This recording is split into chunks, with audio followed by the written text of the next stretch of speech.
Hello, everyone. So thankful that you all came out here tonight to see this wonderful production. My name is Eric Gray. I am one of the directors. This is my co-director, Joshua Sands. And so that I don't forget anything, I took a few notes. I also have a few notes. Okay. For what? So anyway, that's us, Josh and Eric. Thank you.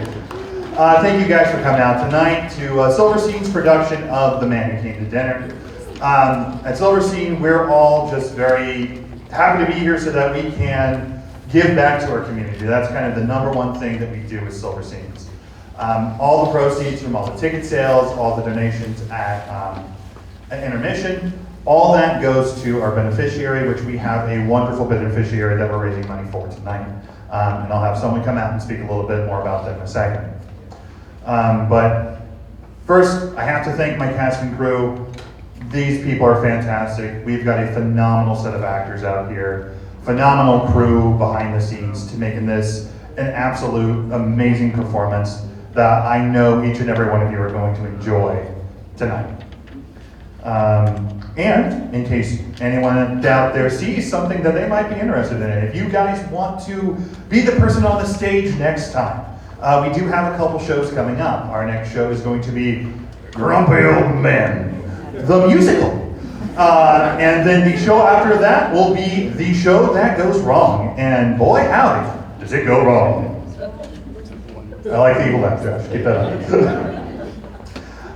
So anyway, as I said, we have a great beneficiary tonight. We are raising money for daily needs assistance, known as D.N.A. So I would like to invite Tamara out here to give you all a little bit about what they do. Good evening. My name is Tamara Reed. I am the Executive Director at Daily Needs Assistance. Most people know us as D.N.A. We are a faith-based nonprofit serving in Plain City, which, if you're familiar with Plain City, we straddle Madison and Union County. So we're serving families in both Madison and Union County, specifically Jonathan Alder and Fairbanks school districts. As a faith-based nonprofit, our goal is poverty alleviation. We do this by offering resources such as food in the Plain City Food Pantry, which is a Mid-Ohio collective choice pantry. We also have a second-hand store for kids. We offer a personal needs pantry and weekly hot meals. By offering resources, we're helping to reduce the impact of poverty and help incoming dollars go further. We also have creative programming. This is my favorite part. We offer programming to give tools to families to help them become more self-sufficient, such as whole family ESL programming. We offer a community-based mentoring program for at-risk youth, and we also have a really innovative, very fun, entrepreneurially focused summer camp for kids who would otherwise be unable to have a camp experience. Resources and programming, so I also have notes. Let me refer. Resources and programming get us in contact with senior citizens who are living on a fixed income, single moms, single dads, families who are just struggling to get by, addicts, of which there are many, and immigrants. And we know that because of COVID, we all understand better the importance of humans being in community. Everything that we do at D.N.A. is about bringing people into community and building relationships with them. Just that relationship building alone helps families stabilize. You can find more about us at on our website at dnaplaincity.org. You can also find us on social media, Daily Needs Assistance, or D.N.A. PC. I want to thank Silverstein Productions for choosing D.N.A. to be the recipient for this weekend's productions. We are so grateful for your support and for your inadvertent support, probably. We really appreciate, and hopefully you enjoy the show.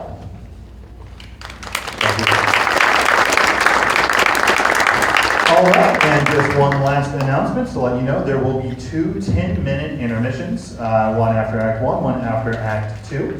And during these intermissions, please feel free to go out to the lobby. We will have snacks and waters for donations. So, with that out of the way, please enjoy the man who came to dinner.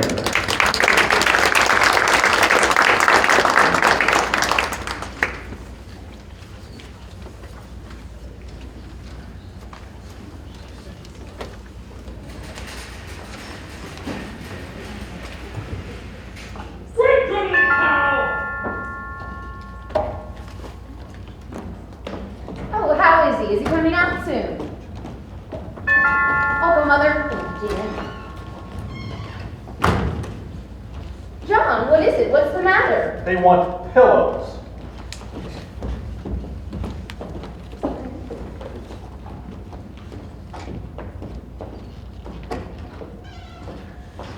More packages and more cablegrams. Dad's going crazy upstairs with that bell ringing all the time. Oh, June, will you get that, darling? I'm sorry, Rachel. What did you say about packages? Let's see. This one is from New York, and this one is from San Francisco. Why, he just got one from Alaska earlier this morning. Doesn't that bird bring the yours have a function? Yes? Yes, that's right.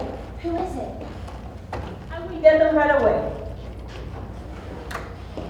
They were Players Club cigarettes. Players Club. They have my kitcheners around down again. Hello? Yes, I'm waiting. Oh, Miss Preen, when do you think you'll be bringing him out? He will be out very soon. I'm so glad. He must be very happy. Crack like a rat in his hellhole! 2 o'clock? Yes, I think you could talk then. All right, thank you. Well, who do you think that was? Mr. H.G. Wells from London. H.G. Wells on our telephone? I'll go. This is certainly a busy house. Thank you, dear. I've got his orange juice. Oh, that's fine, Sarah. Is it fresh? Yes, ma'am. You move like a broken down truck horse! His voice is just the same as on the radio. Girls, good morning. Good morning. What do you think? He's getting up and coming out any minute. You don't mean it. Can we stay to see him? Why, I think he would love that. Do you girls know what has been going on around here? I'll be upstairs, Mother, if you want me. Oh, thank you, June. Please tell your father to come downstairs. Mr. Whiteside is coming out. Is he really coming out today? I brought him a plant. Do you think it's all right if I give it to him? Oh, I think that would be lovely. And some cat's foot jelly. Oh, how nice. Girls, do you know that H.G. Wells was just on the telephone from London? And look behind you here at these cablegrams. He gets calls and messages from all over the country, and Europe too. There was the New York Times, Felix Frankfurter, Dr. Defoe, the Mount Wilson Observatory. I simply cannot tell you what all has been going on around here, but I am simply exhausted. There's a big piece about it in this week's Fortune. Have you seen it? No, really? Yes, and your name's in it too, Daisy. Listen. Stout Sheridan Whiteside, critic, lecturer, wit, radio orator, intimate friend to the great and near great, last week found his wit no weapon with which to combat an injured hip. The Falstaffian Mr. Whiteside, trekking across the country on one of his annual lecture tours, met his Waterloo in the shape of a small piece of ice on the doorstep of Mr. and Mrs. Ernest W. Stanley of Mesalia, Ohio. Result, canceled lectures and disappointment to thousands of adoring club women in Omaha, Denver, and Points West. Further result, the idol of the airwaves rests until further notice in the home of surprise Mr. and Mrs. Stanley. Possibility, Christmas may be postponed this year. What does that mean? A small patch of ice on the doorstep of Mr. and Mrs. Oh, think of it. Well, Daisy, if it were my home, I would have a bronze plate put right on the step where he Well, fell. of course, I felt terrible. He simply doesn't come to dinners anywhere, and I get him to agree to come here, and then this happens. Poor Mr. Whiteside. But, girls, it is going to be wonderful having him here with us, if only for just a little while. Think of it, girls. We'll sit around in the evenings and discuss plays and books and all the great people he's known, and He'll speak in that wonderful way of his. He might even read goodbye, Mr. Chips, to us.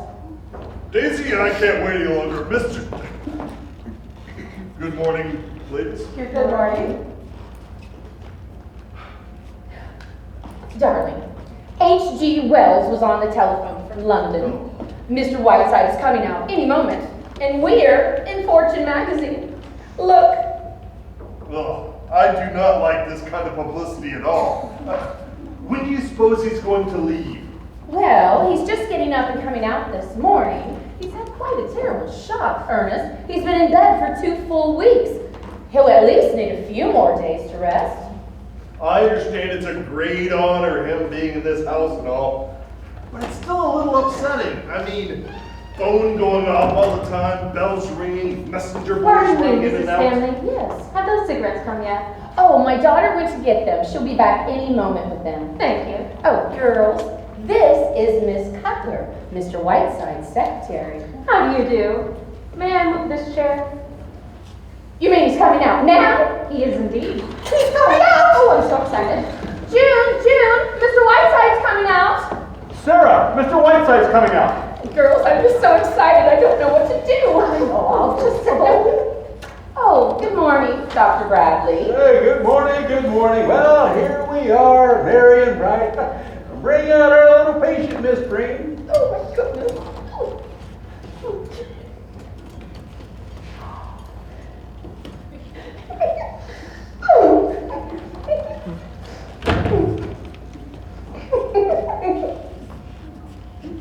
I may vomit. Good morning, Mr. Whiteside. I'm Mrs. Ernest Stanley, remember? And this is my husband, Mr. Stanley. How do you do, Mr. Whiteside? I hope you are feeling better. Thank you. I am suing you for $150,000. What? I said I am suing you for $150,000. You mean because you fell on our steps, Mr. Whiteside? Samuel J. Leibowitz will explain it to you in court. Who are those two Harveys standing there like the kiss of death? Oh, my cat's foot jelly. Made from your own foot, I have no doubt. Now, Mrs. Stanley, I have a few small matters to take up with you. Since this cornered druggist at my elbow tells me that I shall be confined to this moldy mortuary for at least another 10 days, due entirely to your stupidity and negligence, I shall have to carry on my activities as best I can. I will require the exclusive use of this room as well as that drafty sewer that you call the library. I want no one to come in or out while I'm in it. Well, how do you mean? We need to use the stairs to get to our rooms, Mr. Whiteside. Well, isn't there a back entrance? Why, yes. Then use that. I will also need a room for my secretary, Miss Cutler. Let me see. I will have a great many incoming and outgoing calls, so please do not use the telephone. I sleep until noon and must have quiet throughout the house until that hour. Then there will be 5 for lunch today. Where's the cook? Mr. Whiteside, if I can interrupt you for just... You may not, sir. Will you take your clammy hands off my chair? You have the touch of a sex-starved cobra. And now will you all leave quietly, or must I ask my secretary to pass amongst you with a baseball bat? Well, goodbye, Daisy. We'll call you. Oh, no, where's the phone?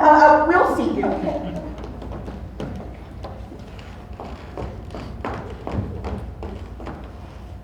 Goodbye.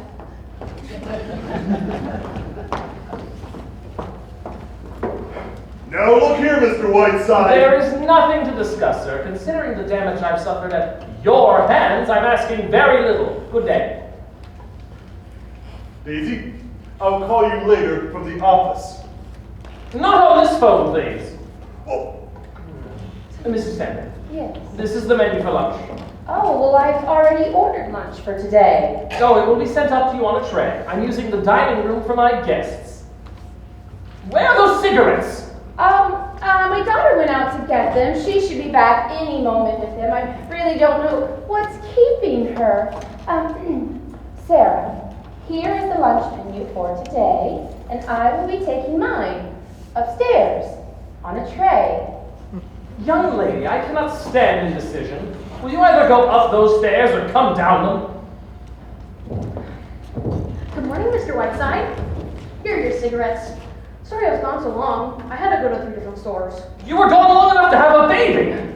Oh, is there a man in the world who suffers as I do from the gross inadequacies of the human race? Where are you going? Go and read the life of Florence Nightingale and learn how unfitted you are for your chosen profession. Well, I think I can safely leave you in Miss Cutler's capable hands. Shall I look in again this afternoon? If you do, I shall spit right in your eye. Oh, what a sense of humor you writers have. You know, it may not be worth mentioning, but I've been doing a little writing myself about my medical experience. Am I to be spared nothing? It wouldn't be too much to ask, would it, for you to glance over it while you're here? Trapped. I just happen to have a copy of it with me. The story of a humble practitioner for 40 years an Ohio doctor. Oh.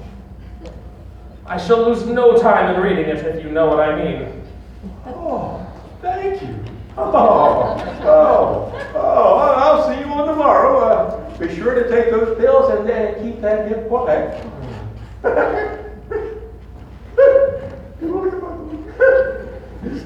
Goodbye. Maggie, will you take 40 years below the navel or whatever it's called?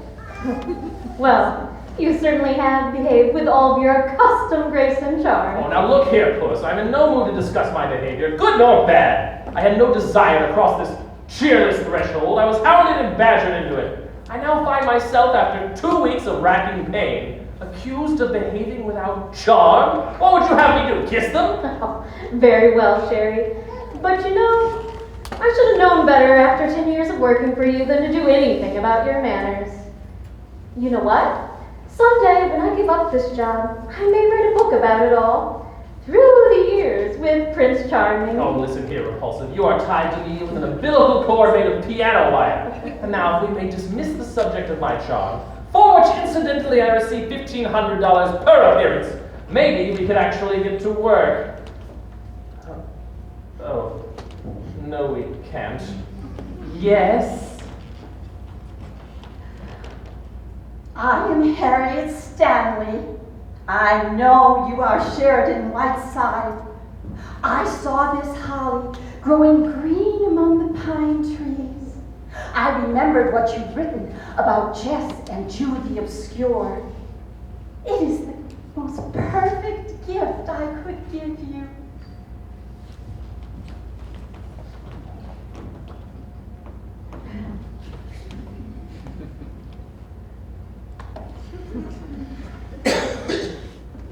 For goodness sake, what was that? That was Mr. Stanley's sister, Harriet. I've talked to her a few times. She's quite strange. Strange. She's right out of the Hound of the Baskervilles. But I feel like I've seen that face somewhere before. Nonsense, you couldn't have. Ah, well, here, press this in the doctor's book.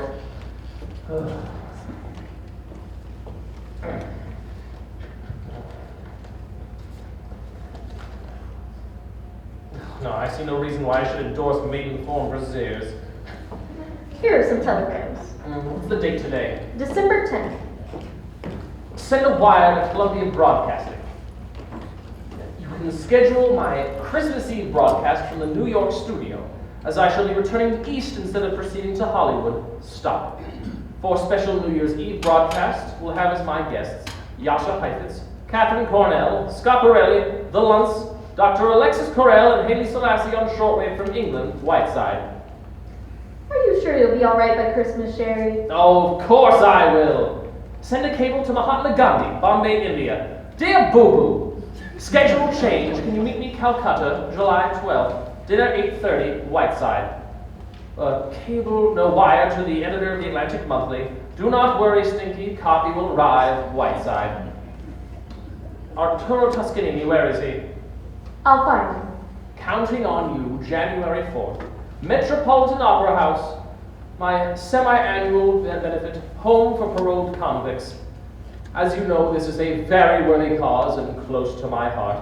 Tibbet, Rethberg, Martinelli, and Flagstad have all promised me personally to appear. Will you have quiet supper with me and Ethel Barrymore afterward? Whiteside. If it's for Mrs. Stanley, tell them she's too drunk to talk. Hello? Hollywood? Oh, it's Goldman, hang up. Oh, Banjo! Banjo, give me that phone! Banjo, you old so-and-so. How are you doing, darling? Come on, give me that. Shut up, Sherry. Banjo, are you coming east? I miss you. Oh, he's going to be all right. Stop drilling and give me the phone! In fact, he's screaming at me now. Here he is. How are you, Fawn's behind, and what are you getting me for Christmas?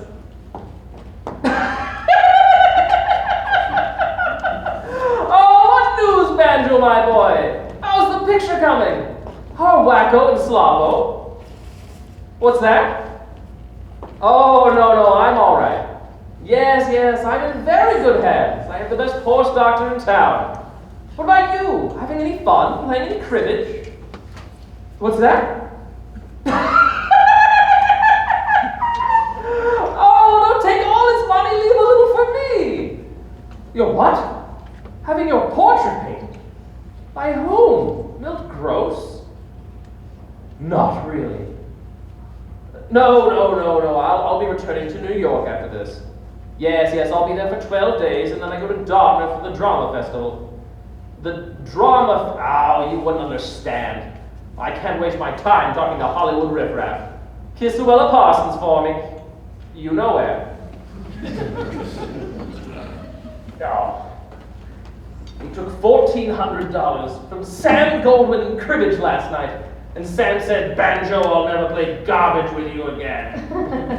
What's all this about having his portrait painted? Salvador Dali, that's all that face of his needs. A surrealist to paint it. What do you want, Miss Bedpan? It's your bills, 1:45 minutes. Where were we? There's a cable here from that dear friend of yours, Lorraine Sheldon. Oh, let me see it. Sherry, my poor sweet lamb. I've been in Scotland on a shooting party with Lord and Lady Cunard, and only just heard of your poor sweet head. Am down here in Surrey with Lord Bottomley, sailing Wednesday on Normandy, and cannot wait to see my poor sweet Sherry. Your blossom girl, Lorraine. In the words of Master, I may vomit. No, mustn't be bitter, puss, just because Lorraine is more beautiful than you are. Lorraine Sheldon is a very fair example of that small but vicious circle that you run in. Pure sex jealousy if I've ever seen it. Now give me the rest of those. Lorraine Sheldon, Lord Bottomley, my Aunt Annie. Oh, it's from Destiny's Tot. Oh, England's little Rover boy. Dear baby's breath. What is this I hear about a hip fracture in some bordello brawl? Does this mean our Hollywood Christmas party is off? Finish the new play in Pago Pago and it's superb. Myself and a ukulele leave Honolulu tomorrow in that order. By the way, the Sultan of Zanzibar wants to meet Ginger Rogers. Let's face it, Oscar Wilde. Oh, he does travel, doesn't he? You know, the world would be a better place if it went around Beverly Carlton for a change. Hollywood next week. Why couldn't he stop over here on his way to New York? Send a cable to Beverly Carlton, Royal Hawaiian Hotel, Honolulu. Oh, these people intend to be letting their friends using the front door! What would you have them use? A rope ladder? I will not have a bunch of mildewed push bags rushing in and out of this house while I'm in it! Good morning, Mr. Jefferson. Good morning, John. Oh, there's nobody home! The Stanleys have been arrested for white slavery! Go away! Good morning, Mr. Whiteside. Jefferson of the Mesalia Journal. Get rid of it. I'm sorry, I'm afraid Mr. Whiteside is seeing no one. Oh, really? So, do you mind? Good day. Mr. Whiteside seems to be sitting up and taking notice. I'm afraid he's not taking notice of the Mesalia Journal. Do you mind? You know, if I'm going to be insulted, I prefer to deal by Mr. Whiteside himself. I never did like carbon copies. Oh, touche if I ever heard one. And in Mesalia too, Maggie dear. How about an interview, Mr. Whiteside? Oh, I never give them go away. Mr. Whiteside, if I don't get this interview, I'll lose my job. Oh, that would be quite all right with me. You don't mean that, Mr. Whiteside. You used to be a newspaperman once yourself. You know what editors are like. Mine's the toughest one that ever lived. Oh, you won't get around me that way. If you don't like it, get off the paper. Yeah, but I happen to think it's a good paper. William Allen White could have got out of Emporia, but he didn't. You have the effrontery, in my presence, to compare yourself with William Allen White. Only in the sense that White could have got out of Emporia, and I want to stay here and say what I want to say. Such as what? Well, I can't say, Mr. Whiteside. It sounds like an awful lot of hooey. But the Journal was my father's paper. It's a sentimental point with me. The paper. I'd like to carry on where he left off. So you own the paper? That's right. Then this terrifying editor, this dreaded journalistic apocalypse, is you yourself. In a word, yes. I see. In the future, Sherry, let me know when you don't want to see people. I'll usher them right in. You may approach. I take it you've written that novel. No, I've written that play. Oh, well, I don't want to read it. Oh, do my eyes spy a box of goodies over there? Hand them to me, would you? The trouble is, Mr. Whiteside, that you being in this town comes under the heading of news. Practically the biggest news since the Depression. So I just gotta get a story. Oh, pecan butternut fudge, yum! Oh my, Mr. Whiteside, you also eat candy. It's very bad for you. My great Aunt Jennifer ate a whole box of candy every day of her life. She lived to be 102. When she had been dead 3 days, she looked better than you do now.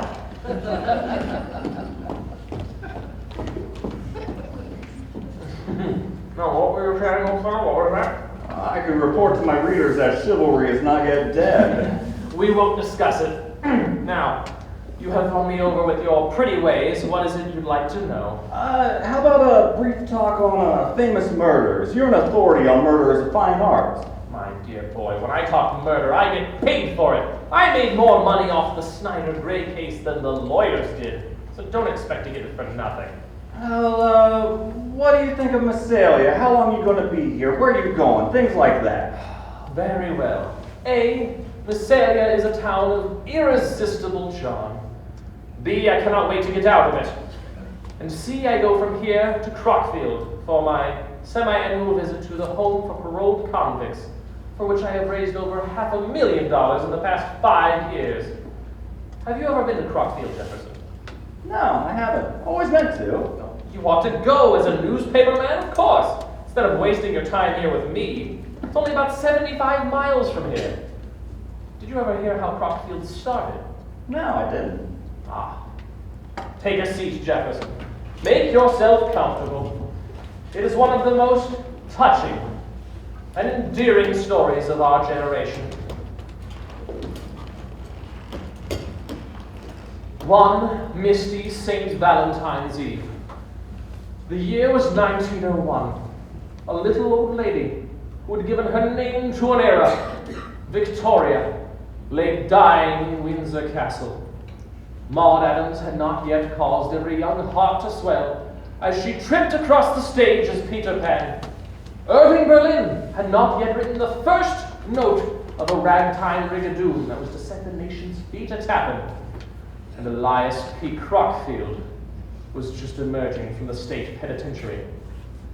Destitute, embittered, cruel of heart, he wandered on this St. Valentine's Eve into a little church. But there was no godliness in his heart that night, no prayer upon his lips. Elias P. Crockfield wandered in the faltering twilight to the poor box and callously ripped open this poignant testimony of a simple people's faith and greedily clutched at the few pitiful coins within. And then a child's wavering treble broke the twilight stillness. "Please, Mr. Man," said a little girl's voice, "won't you be my Valentine?" Elias P. Crockfield turned. There stood before him a bewitching creature of 5, her yellow curls cascading over her shoulders like a golden Niagara, and in her tiny outstretched hand, a humble Valentine.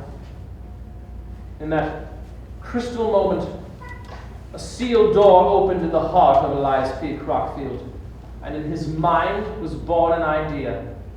25 years later, 3,000 ruddy-cheeked convicts were gambling across the broad lawn of Crockfield, frolicking in the cool depths of its swimming pools, and broadcasting their own symphony orchestra from their own radio station. Now Elias B. Crockfield has long since gone to his maker. But that little girl with the golden curls, now grown to lovely womanhood, is known as the Angel of Crockfield, for she is the wife of the warden. And in the main hall of Crockfield, between a Rembrandt and an El Greco, there hangs in a simple frame a humble Valentine. And in the men's washroom, every Christmas Eve, the ghost of Elias P. Crockfield appears in one of the booths. Will you sign this, please? This aged debutante, Mr. Jefferson, I retain in my employ only because she's the sole support of her two-headed brother. Oh, I understand. Well, thank you very much, Mr. Whiteside. You've been very kind. Oh, and by the way, I'm a cribbage player if you need one while you're in town. Oh, fine. How much can you afford to lose? I usually win. We won't discuss it. Come back at 8:30. We'll play three-handed with Elsie Dinsmore. Sherry! Metz, you incredible beetlehound! What are you doing here? I will tell you, but first, I must kiss my little Maggie. Metz, darling, what a wonderful surprise. The enchanted Metz. Jefferson, you stand in the presence of Professor Adolf Metz, the world's greatest authority on insect life. How do you do? How do you do? Well, Sherry. Oh, Metz, quit looking at me adoringly and tell me why you're here. I heard you were sick, so I come to cheer you. Jefferson, he spent 2 years in a cave with nothing but plant lice. He raised 3 pages in, that's right, 4 pages in the Encyclopedia Britannica. Don't you, my little hookworm? Yes, Sherry, but you embarrass me. So, I come here to bring you a present. Here, brings this to here. Brings this to here. What's this here? What's this here? So, I said to my students, boys and girls, we need to make my good friend Sheridan Whiteside a present because he's sick. So you know what we did? We made for you the community of the Paraplaneta Americana.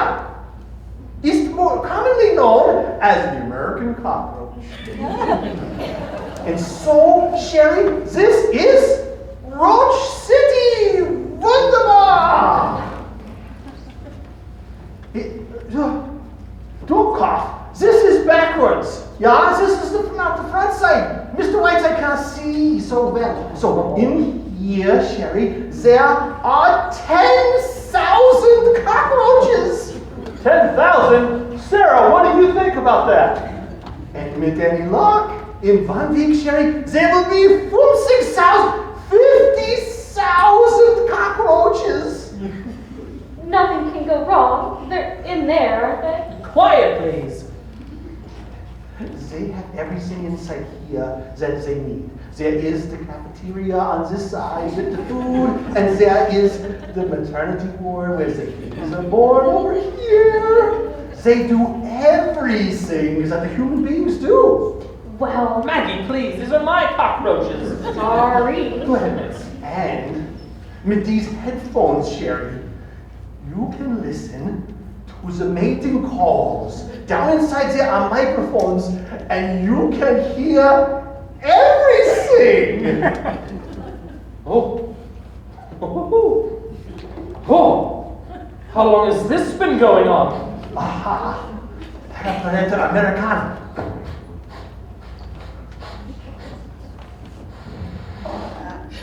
There are cockroaches in this house! I beg your pardon, Mr. Whiteside. I don't know who this man is, but I will not stand here Then and go listen. upstairs. These are probably my luncheon guests. Oh, Metz, you're staying today, of course. Yeah, of all mine here. Jefferson, stay for lunch? Certainly. Maggie, tell them there will be 2 more. Ah, come right in, Baker. Good morning, gentlemen. Jefferson, behold the fruits of that humble Valentine. These men, now serving the final months of their prison terms, have chosen to enter the ivy-covered walls of Crockfield. They have come here today to learn from me a little of its tradition. Gentlemen, I envy you your great adventure. You're Michelson, aren't you? Butcher shop murders? Yes, sir. Thought I recognized you, yes. Oh, and Jefferson, that one right by you. That's Henderson the hatchet fiend. Always chop them up in a salad bowl, remember? Oh, yes. Lunch is ready, Mr. Whiteside. Oh, good, let's go right in. May I help you? Yes, of course. We're having chicken livers tetrazzini and cherries jubilee for dessert. I hope there's salad. I hope everybody's tummy is aflutter with gastric juices. Oh, close the door behind us, would you, John? I don't want a lot of people prying on their betters. Oh.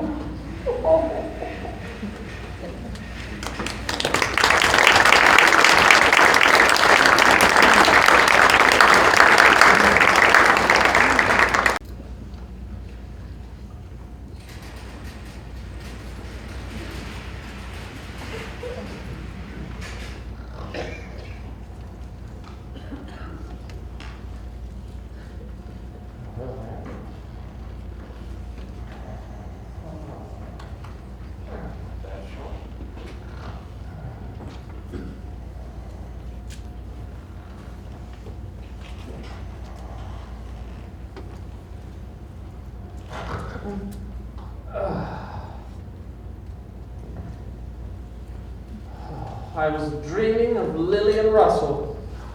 I awake to find you. Your medicine, Mr. Whiteside. What time is it? About 6:30. Where's Miss Cutler? She went out Out? with Mr. Jefferson. Is it all right to turn the lights, Mr. Whiteside? Yes, go right ahead, John. Oh, and Sarah has something for you. Made it special. She has? Where is she, my little souffle queen? Here I am, Mr. Whiteside. Oh, she walks in beauty like the night, and in those deft hands there's the art of Michelangelo. Let me taste the new goody.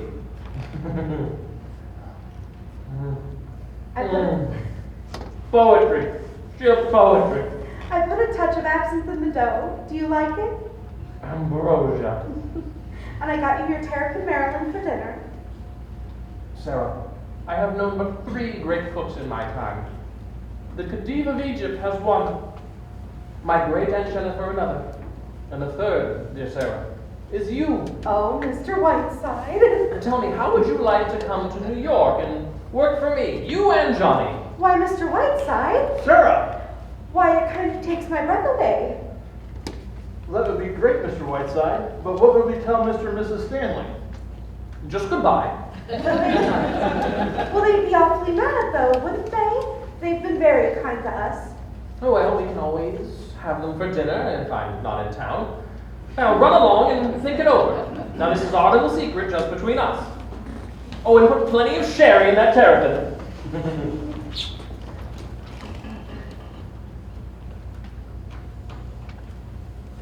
Miss Preen! Miss Preen! Yes, sir. Yes, sir. What have you got in there, a sailor? I was just washing my hands. What time did Miss Cutler go out? A couple of hours ago. Mr. Jefferson called for her? Yes, sir. All right. Go back to your sex life.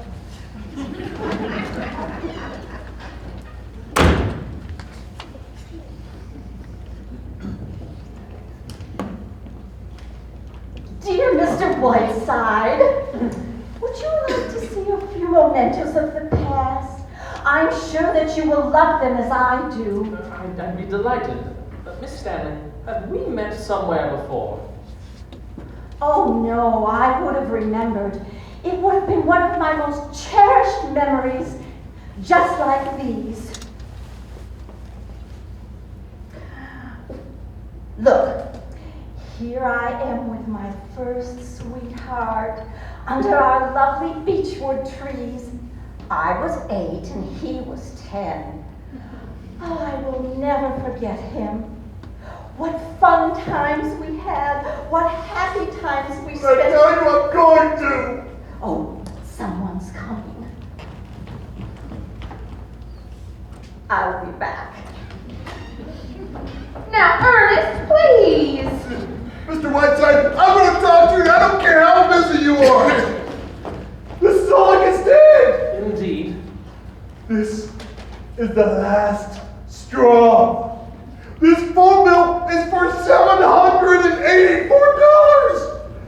There's calls to London, Rome, New York, India, Hollywood, New York, California, Australia, New York, New York.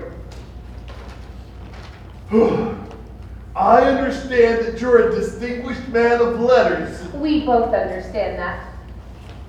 Please. But this past week, we haven't been able to call our souls our own. We haven't eaten in our dining room once.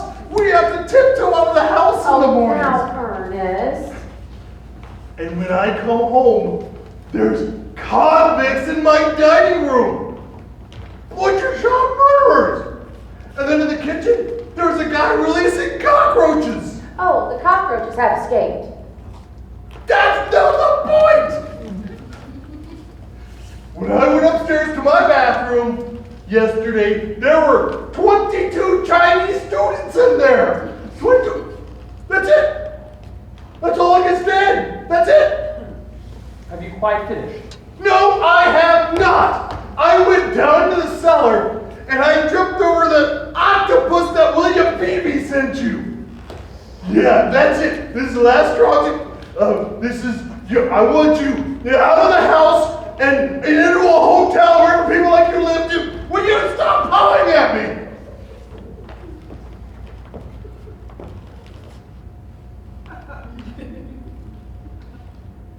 That's all I have to say. And quite enough, I should think. May I remind you again, Mr. Stanley, that I am not a willing guest in this house. My doctor tells me I must remain quiet for another 10 days, at which time I shall be out of here so fast the wind will knock you over, I hope. If, however, you insist on my leaving before that, thereby causing me to suffer a relapse, I shall sue you for every additional day that I am held inactive, which I can assure you will amount to a tidy sum. This is outrageous, outrageous! As to the details of your petty complaints, those 22 Chinese students came straight from the White House, where I assure you they used the bathroom too. Now, Mr. Whiteside, my husband wasn't trying to imply that... Oh, I implied it. I meant every word. There is but one matter in which I do see some slight justice. I do not expect you to pay for my telephone calls. I shall see to it that restitution is made. Could you provide me with the exact amount? I'm happy to. I certainly can, and I certainly will. Good. I shall instruct my lawyers to deduct it from the $150,000 I am suing you for! And I'll thank you to not trip over that octopus, which once belonged to Chelsea Depew! Now, Ernest, please don't get yourself so upset. Mr. Whiteside's our guest.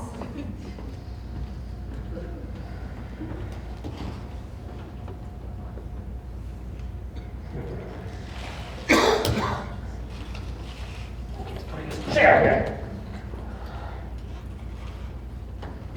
I say.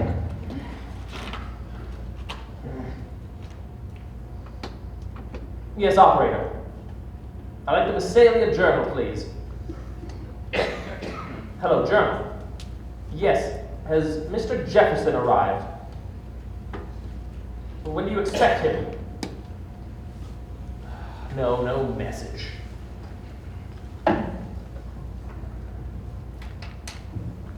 Hold on a minute. Just a moment, you two.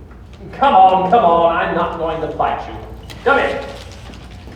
Now, I am by nature a gracious and charming person. If I veer at it, it is on the side of kindness and amiability. I have been observing you two this past week, and it seems to me that you are extremely likable young people. I will admit that I was definitely unpleasant to you when we first met, and for that, I am sorry. And I wish that you would not treat me like something out of Edgar Allan Poe. How do you like my new tie? Thank you, Mr. Whiteside. This makes things much pleasanter. And I think the tie is very pretty. Well, now that we're on speaking terms, Mr. Whiteside, I don't mind telling you that I've been admiring all of your ties. Well, do you like this one? I certainly do. Oh, it is yours! Thank you. Really, this curious legend that I am a difficult person is pure fabrication. Ah, so ice skating, eh? Ah, me, I used to cut figure eights myself, you know. Arm in arm with Betsy Ross, waving the flag behind us. It was wonderful on the ice today. Miss Cutler and Mr. Jefferson were there. Maggie? Ice skating? Yes, and she's good too. I got a marvelous picture of her. Were they still there when you left? I think so. Yes, they were. Mr. Whiteside, mind if I get a picture of you? I'd love to have one. Oh, very well. Want my profile? I'm afraid you're done for, Mr. Whiteside. My sister is camera themed. Thank you, Mr. Whiteside. I got a great one. Hello, Miss Cutler. Hello there. Why, Sherry, you've got this place looking like an old parrot cage. Did you nap while I was out? What's the matter, dear? Cat run away with your tongue? Oh, don't look at me with those great cow eyes, you sex-ridden hag. Where have you been all afternoon? Alley-catting around with Bert Jefferson? Sherry, Bert read me his play this afternoon. It's superb. It's not just that play written by a newspaper man. It's superb. I want you to read it tonight. It just cries out for Cornell. Will you send it to her? And will you read it tonight? No, I will not read it tonight or any other time. In fact, this will make a nice pillow.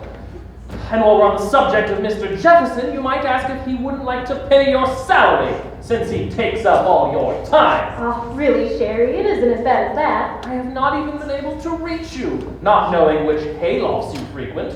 Oh, Sherry, stop behaving like a spoiled child. No, don't take that patronizing tone with me, you flea-bitten Cleopatra. I'm sick and tired of you sneaking out like some lovesick high school girl every time my back is turned.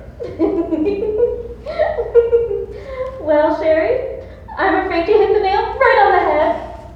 Stop acting like Zacer Pitts and explain yourself. I'll make it quick, Sherry. I'm in love. Oh, nonsense. This is merely delayed puberty. No, I'm afraid this is it. You're going to lose a very excellent secretary. You are out of your mind. No, yes, I think I may be a little, but I'm a girl who's waited a long time for this to happen, and now it has. Bert doesn't know it yet, but I'm going to do my darndest to marry him. Is that all? Yes, except, well, this might be considered my resignation as soon as you found somebody else. Now listen here, Maggie. We've been together for a long time.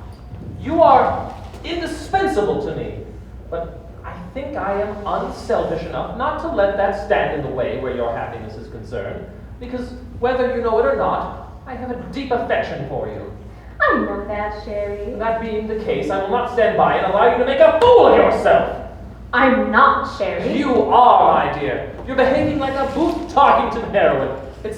It's incredible. I cannot believe that a girl who for the past 10 years has had the great of the world served up on a platter before her. I cannot believe it is anything but a kind of temporary insanity when you are swept off your feet in 7 days by a second-rate, small-town newspaper man. Sherry, I can't explain it.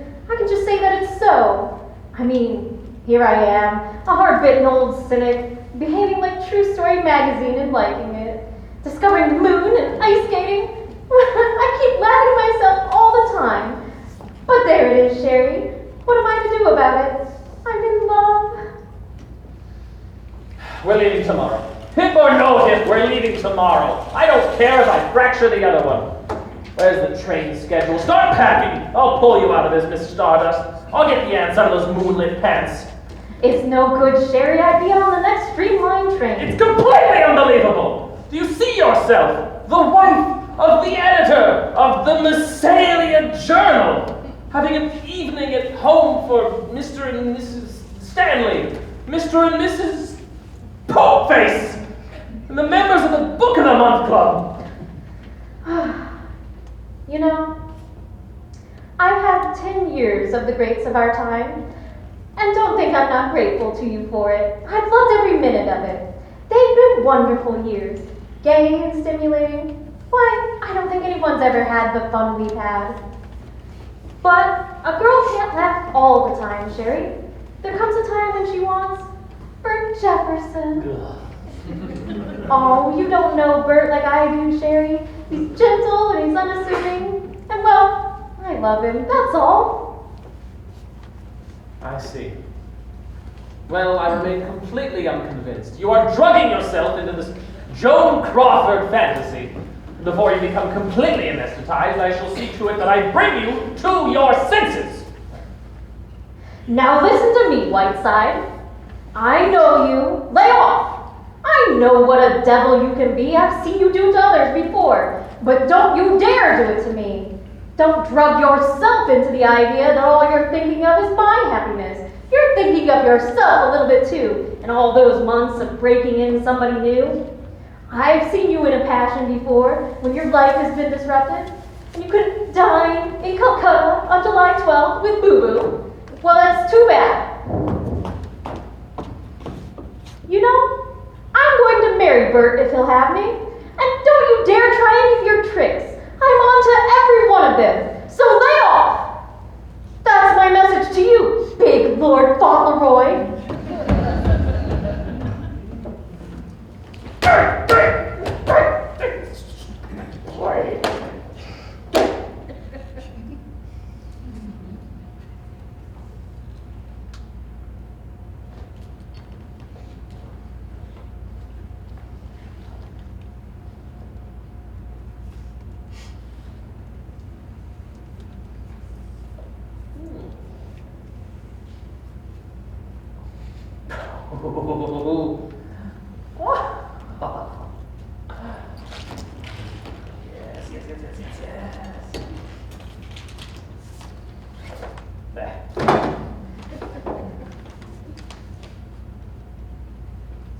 Yes, operator.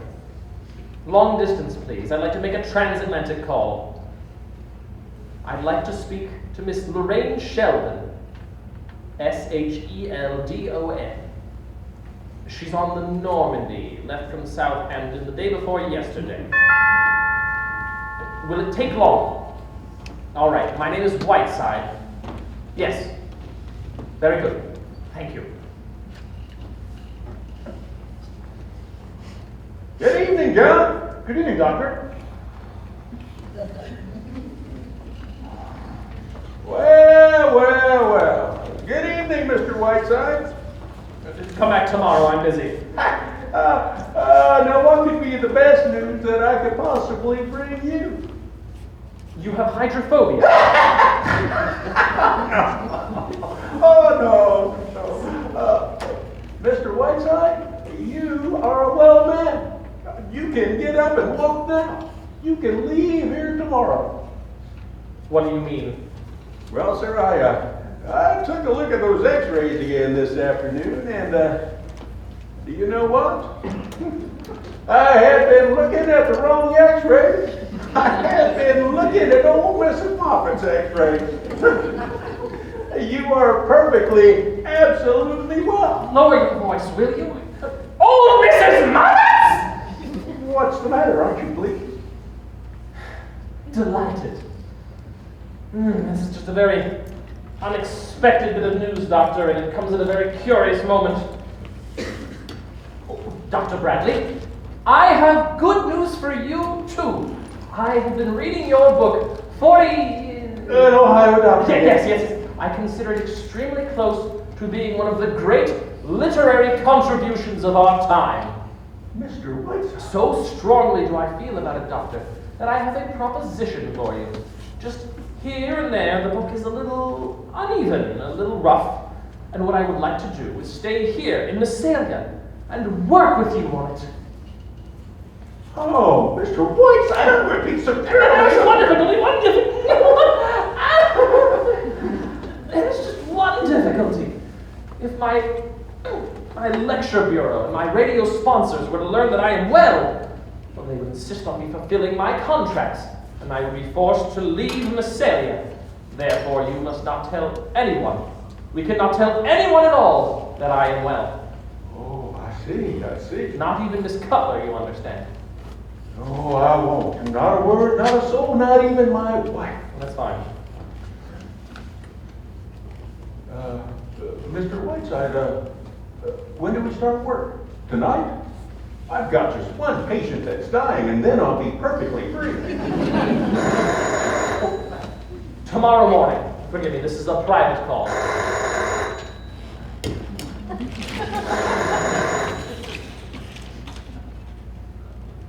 Yes, this is tomorrow morning!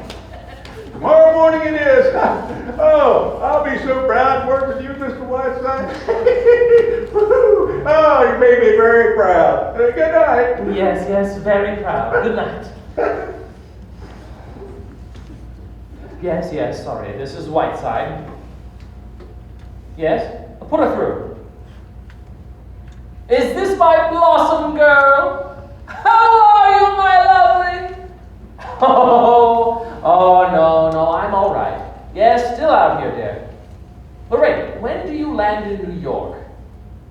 Tuesday? Oh, that's fine. Now listen closely, my pet. I have great news for you. I found a wonderful play with an enchanting part in it for you. Cornell would give her eye teeth to play it, but I think I can get it for you. Oh, wait. Oh, let me tell you. The author is a young newspaper man in this town.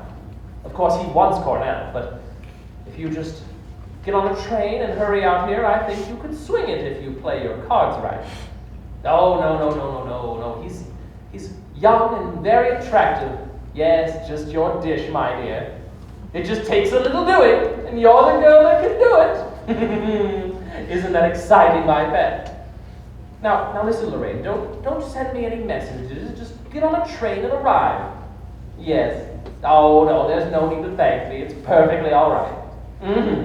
Yes. Goodbye. Goodbye.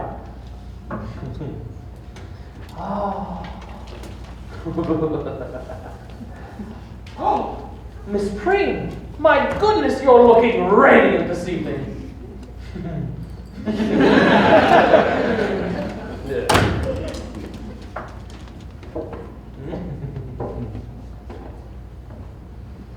Sherry?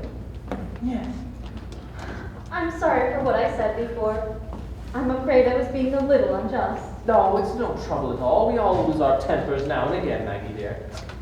I promised Bert we'd go to dinner and then a movie, but, we'll come back and play cribbage with you instead. Fine. See you soon, Sherry dear. Goodbye. Goodbye.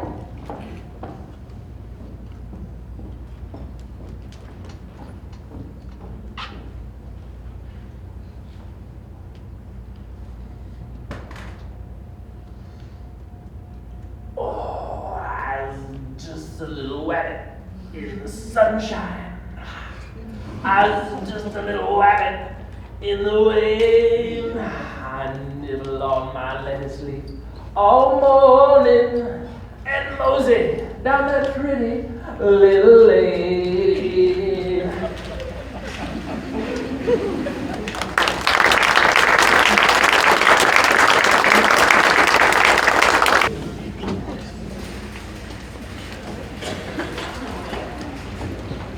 Well, that's all there are, Miss Cutler. They're all in a tree. Thank you, Don. My, I've never seen anyone get so many presents. I can hardly wait to see what's in them. When did Mr. Whiteside open them, Miss Cutler? Well, Don, you see, Christmas is Mr. Whiteside's personal property. He invented it, and it belongs to him. First thing tomorrow morning, he will open each and every present, and there will be the biggest fuss you've ever seen. My, and look who he's got presents from. Shirley Temple, William Lyon Phelps, Billy Rose, Ethel Waters, Somerset Maugham. My, I can hardly wait for tomorrow. It certainly is wonderful, isn't it? And Mr. Whiteside's tree is so beautiful, too. Mr. and Mrs. Stanley had to put theirs in their bedroom. They can hardly undress at night.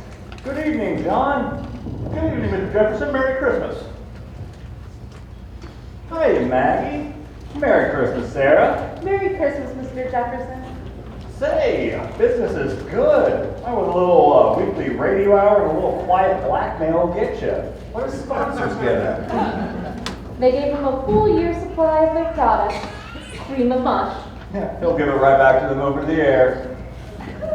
Wait till you hear tonight's broadcast, old fellow. It's so sticky I haven't been able to get it off my fingers since I copied it. Look, under the influence of heaven knows what, I bought you a Christmas present. Why, Mr. Jefferson, sir. Only I'd like you to come out and see it before I spend my hard-earned money. Can you run downtown and see it? Oh, Bert, this is so sweet of you. I'm quite touched. What is it? I can't wait. Oh, you know, a 2-year subscription to pick, click, look, and listen. What? You think I'm going to tell you? Come out and see it. All right. Sherry, I'm going out for a bit with Boris Greeley. I won't be long.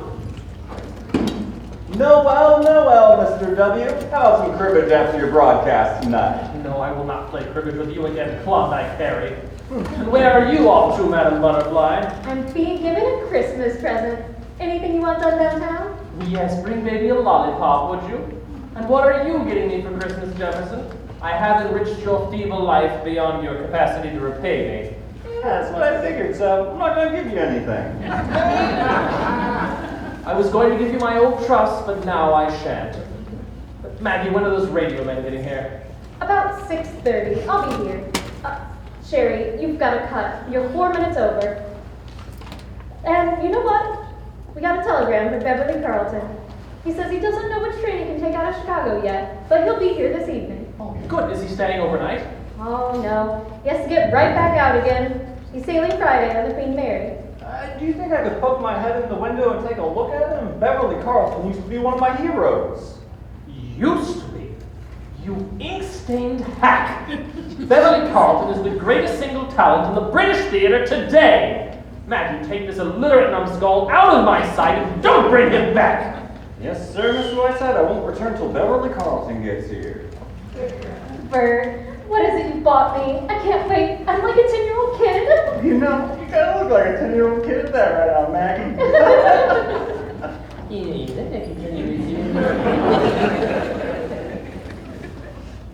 this chair moving itself? Oh.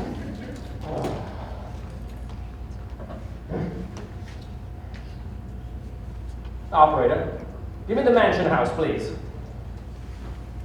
No, I don't know the number. I assume that's why they hired you! Yes, mansion house, yes. I'd like to speak to Miss Lorraine Sheldon, please. Has she arrived? S-H-E-L-D. Yes, that's right. Miss Lorraine Sheldon from New York. She hasn't, eh? Thanks for nothing.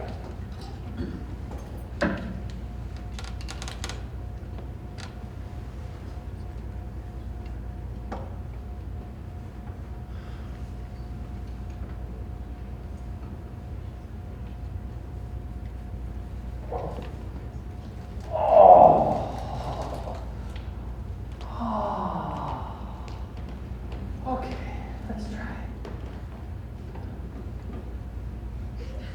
Oh, no. Now I know why you stick to the meditation, boo-boo. Oh. What do you want coming into a room like that? Why don't you knock before you come in?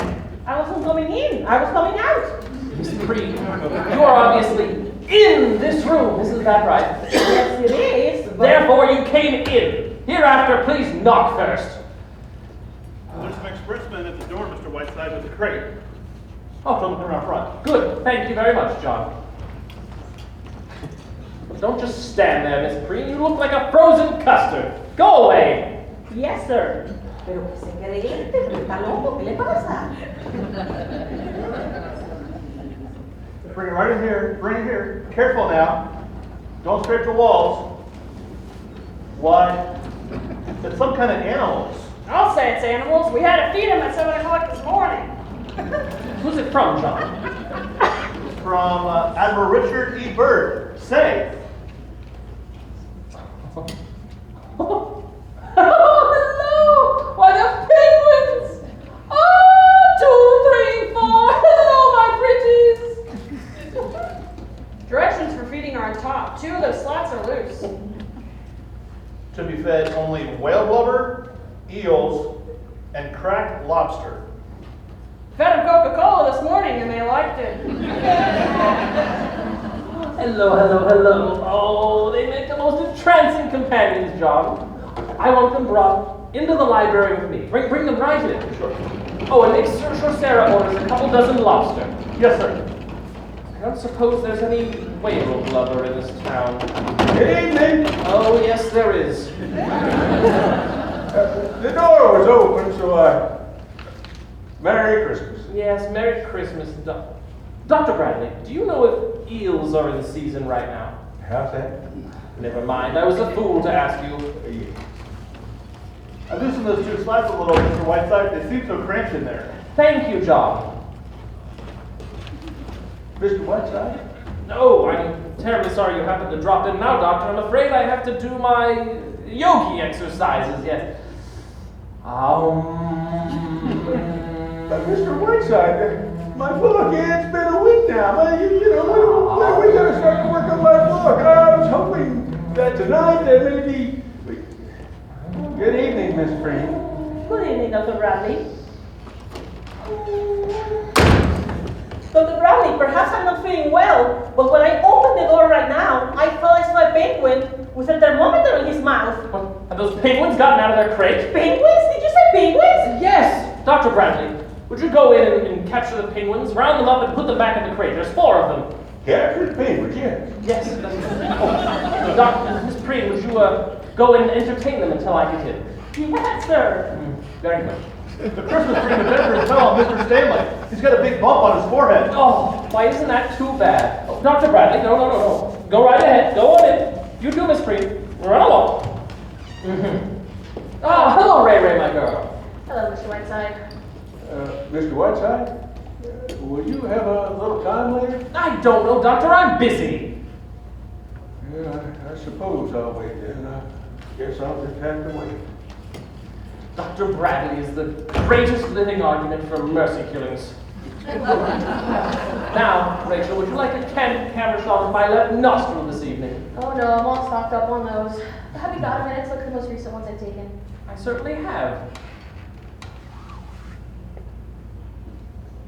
Well, these are splendid, Rachel. There's real artistry in these. They're as good as anything by Margaret Burke White. This is the essence of photographic journalism. I didn't know they're as good as that. I just like to take pictures. That's all. Rachel, I've been meaning to talk to you about this. You're not just a kid fooling around with a camera anymore. These are good. This is what you ought to do. You ought to get out there and do the things you were telling me about. Just get on a train and get off wherever it stops. Galveston, Mexico, Singapore. Just take millions of pictures. Terrible pictures, wonderful pictures, everything. What I love to, though, it's all I've been dreaming of for years. And if I could, I'd be the happiest girl in the world. Why can't you? If I were your age, I'd do it like a shot. You know why? It's Dad. Rachel, is this what you want to do more than anything else in the world? It certainly is. Then do it.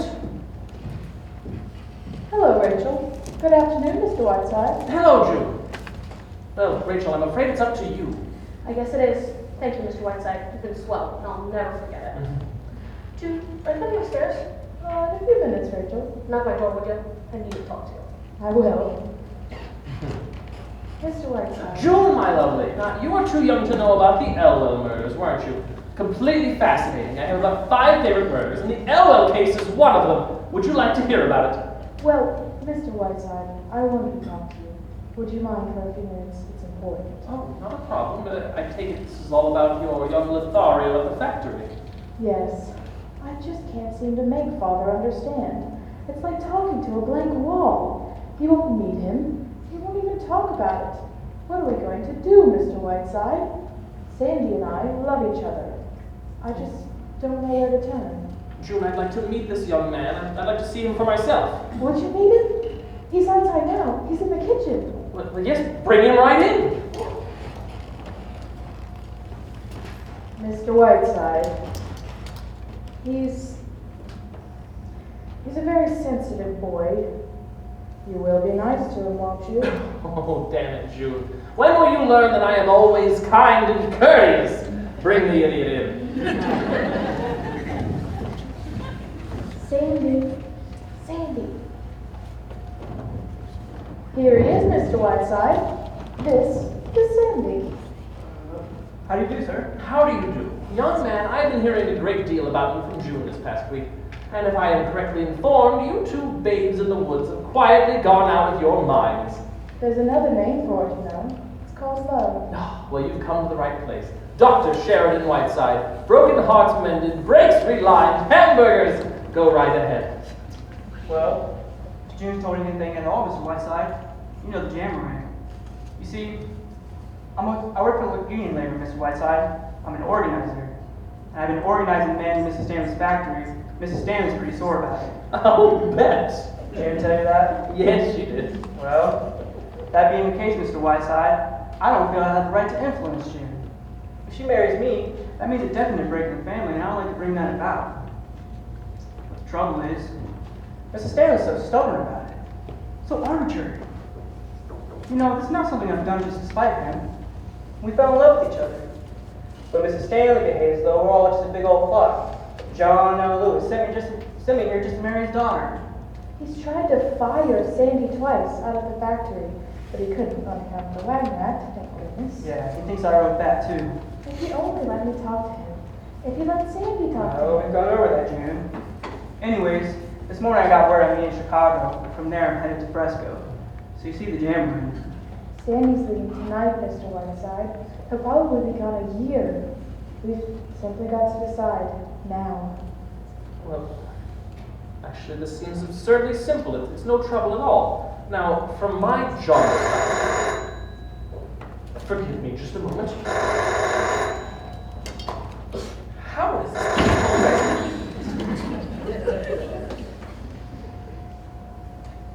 Yes?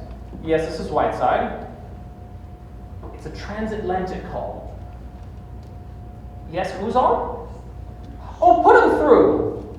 It's Walt Disney in Hollywood. Hello? Hello, Walt? How's my little dash of genius? Oh, yes, I hoped you would. What's that? Now? No, 10 seconds more. Mr. Disney calls me every Christmas, just... Yes, Walt, yes, I hear it. It sounds just like static. Oh, June.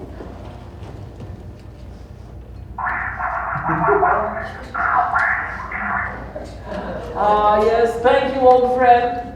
Now, is there any news in Hollywood? Who's in Lana Turner's sweater these days? I see. Oh, well, Merry Christmas. Oh, and don't worry about Fantasia. It wasn't your fault. Beethoven hasn't written a hit in years. Goodbye. You know what that was you just heard? The voice of Donald Duck. Not really. Mr. Disney calls me every Christmas, no matter where I am, just so I can hear it. 2 years ago, I was on the bottom of the ocean floor in a diving suit with William Beebe, but he got me. He got me! Oh. Where were we? Oh, June, I like your young man. I have an unerring instinct about people, and I've never been wrong. That's why I wanted to meet him. My feeling is that you two will be very happy together. His beliefs, well, he's entitled to them, and you shouldn't let anything stand in your way. It's very simple. Stripped of its externals, what does it come down to? Your father, the possibility of making him unhappy, is that right? Very unhappy. Well, that isn't the point. Suppose your parents are unhappy. It's good for them. Develops their characters. Look at me. I left home at the age of 4 and haven't been back since. They hear me on the radio, and that's enough for them. Then your advice is to go ahead, Mr. Whiteside? It is. Marry him tonight, June. You mean that, Mr. Whiteside? No, I mean you should marry Hamilton Fish. If I didn't mean it, I wouldn't say it. What do you want me to do? Say it all over again? My own.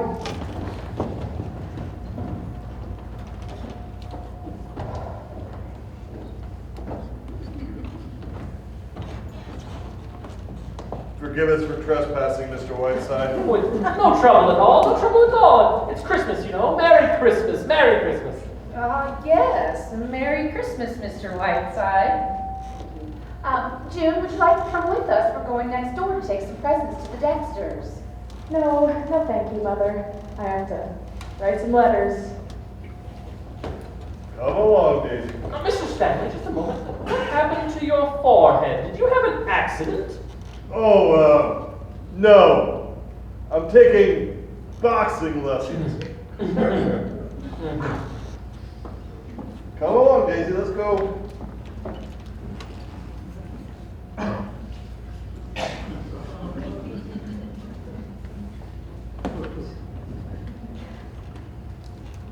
Dear Mr. Whiteside, I've been trying to see you all day to give you this. Oh, my Miss Stanley, a gift for me?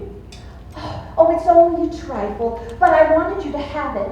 It's a picture of me as I used to be. It was taken many Christmases ago.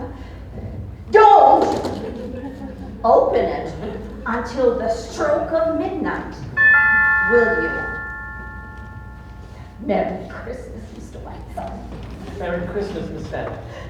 Merry Christmas.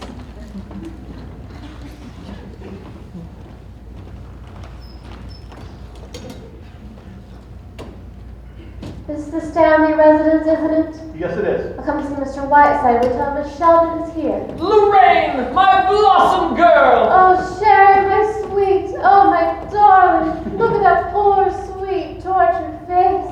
Let me kiss it. Mwah. Oh, you poor darling. How drawn you are. Sherry, my sweet, I want to cry. Oh, you've made a very fine entrance, dear. Now relax. But Sherry, I've been so worried. And now seeing you in that chair. Oh, this chair fits my fanny as nothing else ever has. I feel better than I have in years, and my only concern is news of the outside world. So take off that skunk and tell me everything. How are you, my dear? Sherry, I'm so relieved. You look perfectly wonderful. I never saw you look better. My dear, do I look a wreck? I just dashed through New York, didn't do a thing about Christmas. Hattie Carnegie had my hair done and got right on the train. And the Normandy on the way back was simply hectic, you know. Fun, but simply exhausting. Jock Whitney, Cary Grant, Dorothy DeBresso. It was too exhausting. And of course, London before that was so magnificent, my dear. I simply never got to bed at all. Darling, I have so much to tell you, I don't know where to start. We'll start with the dirt first, my dear. That's what I want to hear. Let me see. Sybil Cartwright was thrown right by those zeros. It was the night before I left. She was wearing one of those new cellophane dresses. You'd absolutely see Trafalgar Square. And Sir Harry Montrose, the painter, you know, is suing his mother for disorderly conduct. It's just shocked everyone. And oh, before I forget, Anthony Eden says he's going to be on your New Year's broadcast, Sherry. And Beatrice Lilly gave me a message for you. She says to take out 25 pounds right away and send them to her by parcel post. She needs them. Oh, pack 'em in ice. Oh, now what about you, my dear? What about your love life? I don't know if I believe for one moment that you never got to bed at all, if you'll pardon the expression. Sherry, dear, you're dreadful. What about that splendid bit of English mutton, Lord Bottomley? Haven't you hooked him yet? Sherry, please. Cedric is a dear friend of mine. Oh, please, Blossom, this is Sherry. Don't try to pull the bedclothes over my eyes. Don't tell me you wouldn't like to be Lady Bottomley with 100,000 pounds a year and 12 castles. By the way, has he had his teeth fixed yet? Every time I order Roquefort cheese, I think of those teeth. Sherry, please. Cedric is a dear friend of mine. He may not be brilliant, but he's rather sweet, poor man. He's very fond of me. He does represent a kind of English way of living I like. Surrey and London for the season. Shooting box in Scotland. That lovely old castle in Wales. You were there, Sherry. You know what I mean. I do indeed. Well, really, Sherry, why not? If I can marry Cedric, I don't know why I shouldn't. Shall I tell you something, Sherry? I think from something that he said just before I sailed, he's finally coming around to it. It wasn't definite, mind you. But don't be surprised if I am Lady Bottomley before very long. Oh my, Lady Bottomley, won't Kansas City be surprised? However, I shall be a flower girl and give the groom an iron toothpick as a wedding present. Now, come on, I want to hear more of your skullduggery, dear. Well, there was this Mr. Whiteside? No, not now, I'm busy!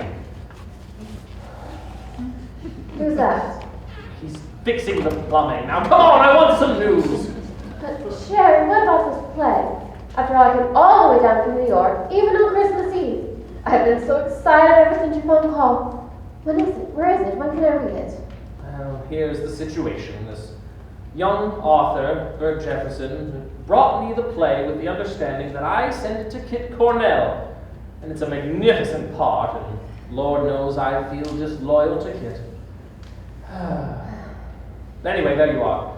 That's as much as I can do. The rest is up to you, my dear. He's young and attractive, and just how you go about persuading him, I'm sure you know more about than I do. Sherry, you're wonderful. How could I ever thank you? Does he know I'm coming? Mr. Jefferson, I mean. Oh, no, you're just out here visiting me. Just take him out to dinner and talk around the play. You'll meet him, and that's that. Come on, I don't have to explain these things to you. How did you get all those other parts? Sherry! We'll go back to the mansion house and put on something more attractive. I just dumped my bags and rushed right over. Sherry, you're wonderful. Oh, yes, just run along and change into your working clothes and come back and spend Christmas Eve with Sherry. And I'll have Mr. Jefferson on tap. Oh, and by the way, guess who's paying me a flying visit this evening? None other than your old friend and co-star, Beverly Carlton. Really? Beverly? I thought he was being glamorous again on a tramp steamer. Oh, come, mustn't be bitter just because Beverly got better notices than you did. Don't be silly, Sherry. I never read notices. I simply wouldn't care to act with him again, that's all. He's not staying here, is he? I hope not. Oh, temper, no, he's not. What's that diamond clip, dear? That's a new bit of loot, isn't it? Haven't you seen this before? Cedric gave it to me for his mother's birthday. She was simply furious. Look, darling, I've got a taxi outside. I'm going to get back here. Sherry, what do you think? I've just been given the most beautiful... Hello, Maggie, dear.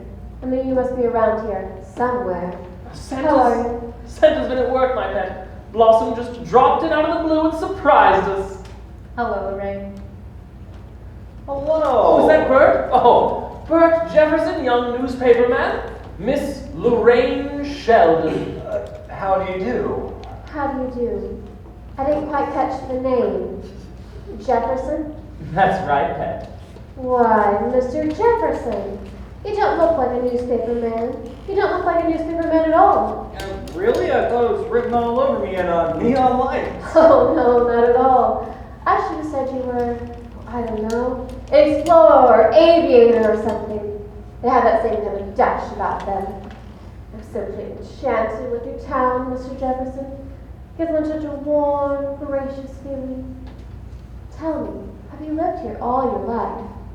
Practically. No, if you wish to hear the story of his life, Lorraine, kindly do so on your own time. Maggie and I have work to do. He's the world's rudest man, isn't he? Shall I drop you, Mr. Jefferson? I'm going down to the mansion house, I think it's called. I have my car. Suppose I drop you. Would you? That would be lovely. We'll send the taxi off. See you in a little while, Sherry. Bye, Maggie. Bye, Maggie. I'm invited back for dinner, am I not, Mr. Whiteside? Yes, of course. At Christmas, I always feed the needy. Now quit oozing out of here and get out. Come on, Mr. Jefferson. I want to hear more about this charming little town. And I want to know a good deal about you, too.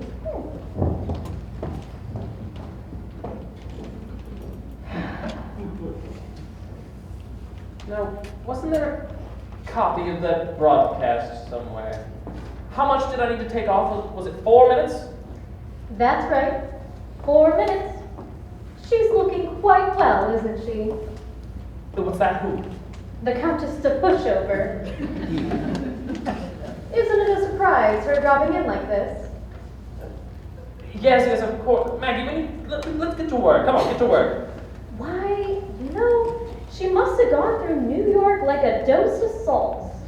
How long is she staying? I don't know, a few days at this joyous season of the year when in the hearts of man, well, I can't cut that. Isn't it curious? There she was, snug as a bug in somebody's bed on the Normandy. Ere the Yuletide season pass. Now, Sherry dear, we will talk a bit. Now, Maggie, just because a friend of mine happens to drop in to spend Christmas with me, doesn't... Why, Maggie, I have a hunch that's Beverly. Go see if it is, would you? Go on, run, run!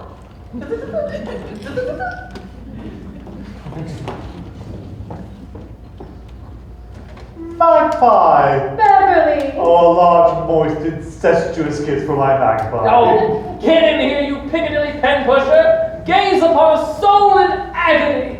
Don't tell me how you are, Sherry, darling. I want none of the tiresome details. I have only a little time, so the conversation will be entirely about me, and I shall love it. Shall I tell you how I glittered through the South Sea like a silver scimitar? Or rather, how I frolicked through Zambezia, ravaging the Major General's doctor and finishing a three-act play at the same time? Magpie, you are the moonflower of my middle age, and I love you very much. Say something tender to me. Beverly, darling. Ah, that's my girl.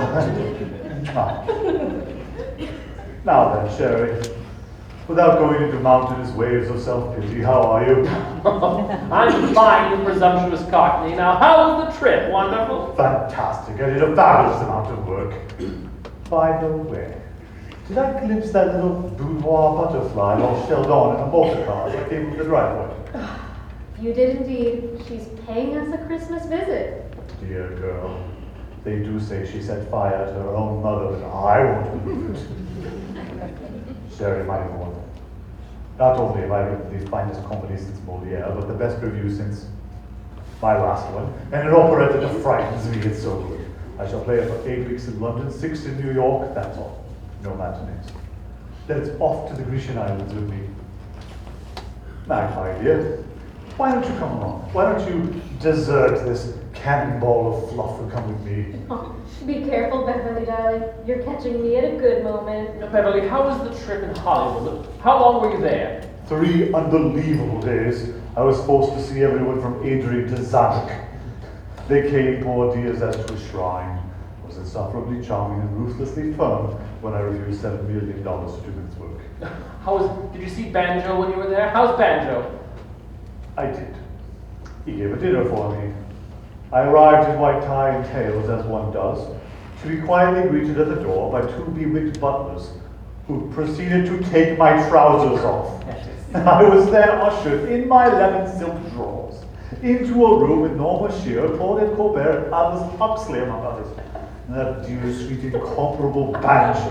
I still remember that summer in Antibes when Banjo stuck a microphone in Lorraine's mattress and then played the record the next day at lunch. I remember it indeed. Lorraine left Antibes by the next boat. I wish Banjo were here now. What's the matter, Magpie? Lorraine being her own sweet, sick-making self again? You wouldn't take her to the Grecian Islands with you, would you? Just for me? Oh, please. Lorraine is a charming person who's gallantly given up her own Christmas to spend it with me. I knew I had a bit of dirt for us all to nibble on. Right here. Mr. Whiteside? Not now! Go away! Okay, get my bill. Have you kidnapped someone, Sherry? Yes, that was the Lindbergh baby. Now, is this something juicy? As juicy as a pomegranate. It's the latest report from London on the winter maneuvers of Miss Lorraine Sheldon against the left flank, indeed all flanks, of Lord Cedric Bottley. Here, listen. Lorraine has just left us in a cloud of Chanel No. 5. Since September, in her relentless pursuit of his lordship, she has paused only to change girdles and check her oil. She has chased him panting from castle to castle, till he finally took refuge for several weekends in the gentleman's lavatory at the House of Lords. Practically no one is betting on the Derby this year. We're all making book on Lorraine. She is sailing tomorrow on the Normandy, but would return on the Atlantic Clipper if Lord Bottomley so much as belches in her direction. Have you ever met Lord Bottomley, Magpie? Oh, no, I haven't.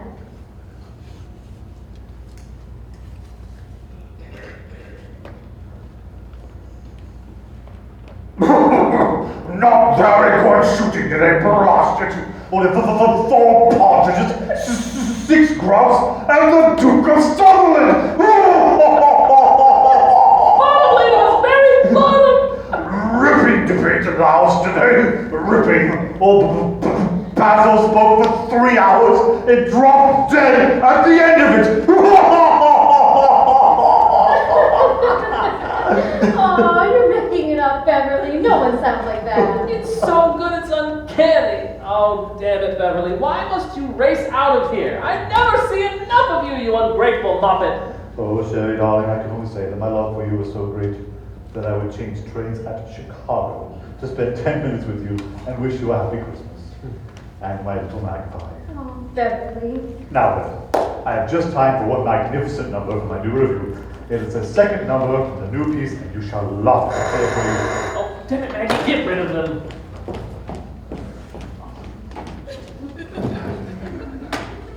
Hello? Oh, Bird. Just a minute. Beverly, would you see a newspaper man for a few minutes before you go? I kind of promised him. Won't have time, magpie, unless he's hiding under the sofa.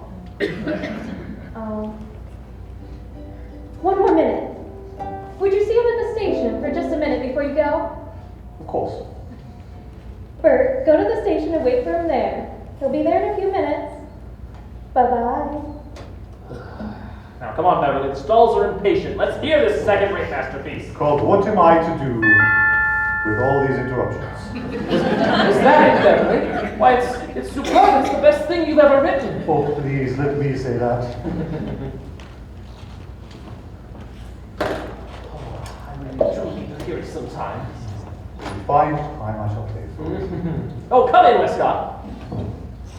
Ah, the airways there. I won't have to hear you. Thank God I shall be on a train. Mr. Westcott, will you go in that room? Sure thing. John, will you show them where to plug in? Right this way, gentlemen. Come on, Whiteside. Say goodbye. Stop this nonsense. Beverly, my lad. What about Shelley? I want to talk to Beverly. You can kiss Beverly in London on July 12th. I will not be rushed out of here like a baby having got his diaper changed. Come get a gift, magpie, before I leave. Beverly, I want 1 minute. I must have it. You'll make the train. The station's a minute and a half from here. Why, what's the matter, magpie? Go away! I'm just waiting in the kitchen until Mr. Excuse me. Who is that man? Never mind. I'm in great trouble. Why, what's the matter? I've fallen in love. No. Yes, for the first time in my life, I'm in love. Wonderful. Oh, but there isn't time to tell you about it. You see, Sherry's trying to do everything he can to break it up. In his own fiendish ways, he's doing everything he can to break Why, it up. the old flounder, what's he doing? Lorraine. He's brought Lorraine here to smash it up.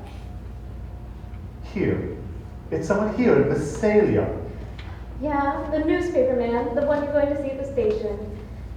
You see, he's written a play, and I know Sherry must be using that as bait. You have to help me. Lorraine, she'll eat him up alive. Well, of course I will, darling. What do you want me to do? Well, I need to get Lorraine out of here. The further away, the better. And you can do it for me. But how? I'm leaving. Hey, Miss Cutler, is there a copy of the broadcast out here somewhere? Yeah, there's one on the desk there. Oh, okay, thank you. It's, this penguin in here ate the copy that I had. Penguin. Here's what I want you to do.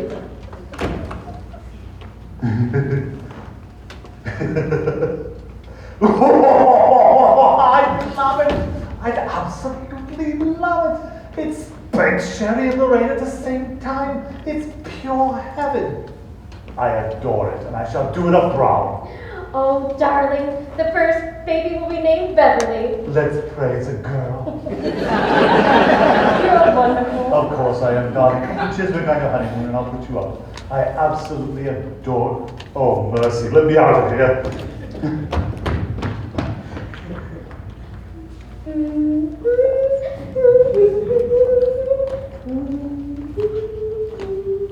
Shall I straighten up your broadcast, Miss Cutler? Oh, no, John. It isn't television, thank goodness. They only hear the liquid voice. He really is quite nice, isn't he, Mr. Whiteside? Yes. You know, he certainly sticks his nose into everything, John. All right, Mrs. Cutler, I can't stay in there anymore. The Penguin, this is the last copy of broadcast. They can't eat another one. Are the boys out here somewhere? Yeah, they're over there. Oh, thank you.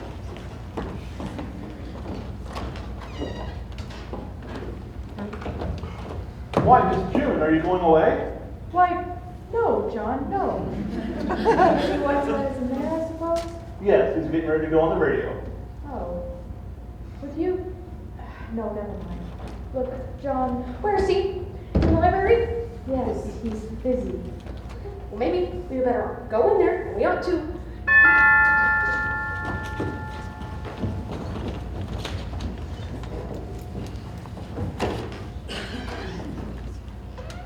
Thank you, John.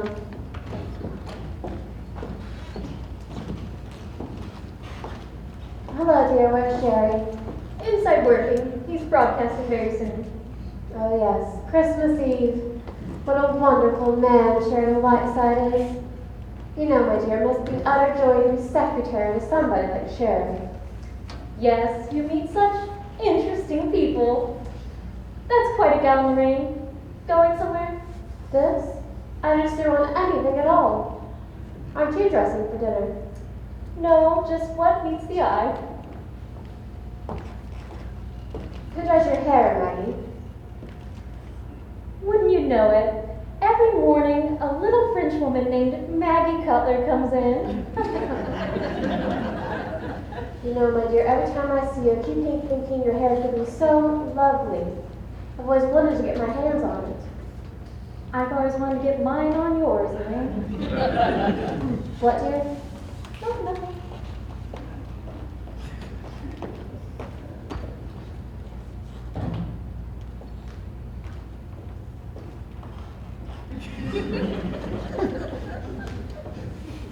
By the way, what time does Beverly get here? I'm not over anxious to meet him.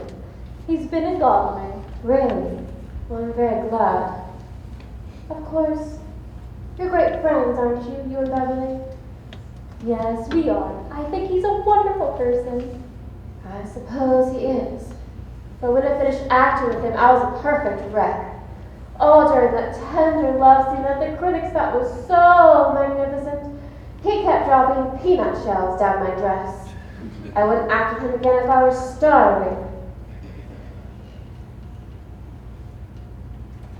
Say, Lorraine, have you found a new play yet?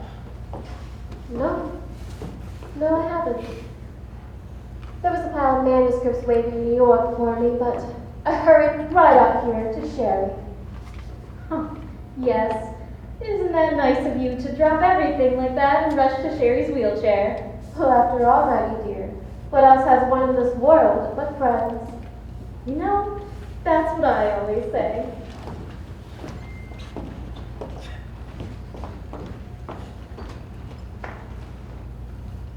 Everything okay? Oh, fine, fine. Everything's fine.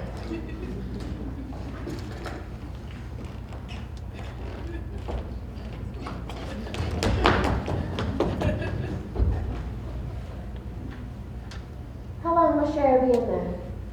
Not long. Did you know that Mr. Jefferson has written quite a good play? The young man that took you to the hotel. Really? No, I didn't. Isn't that interesting? Yes, isn't it?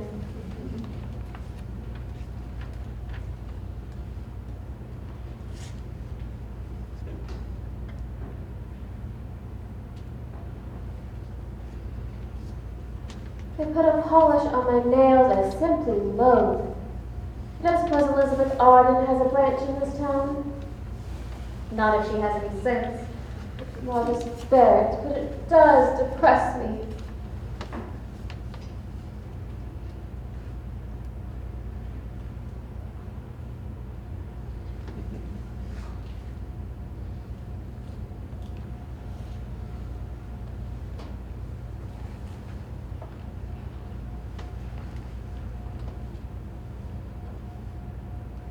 Have you read of this, Maggie. Everybody was reading it on the boat. I hear you simply can't put it down. You know, I put it down.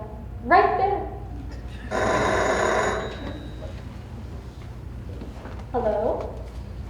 Miss Lorraine Sheldon? Yes, she's here. There's a transatlantic call coming through for you, Lorraine. Transatlantic? For me here? What in the world? It's London. London?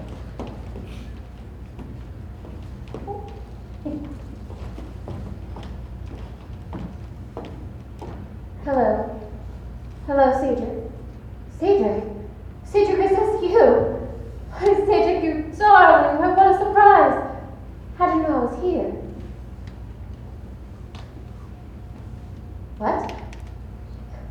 Cedric, don't stutter so. Yes, now I can hear you. Yes, very clearly. As though you were just around the corner. I see. What? Darling! Cedric, would you wait one moment? Maggie, would you mind? It's Lord Bodley, a very personal call. Would you mind? Oh, no, not at all. All right, my dear, now tell me. Cedric, don't stutter so. Don't be nervous.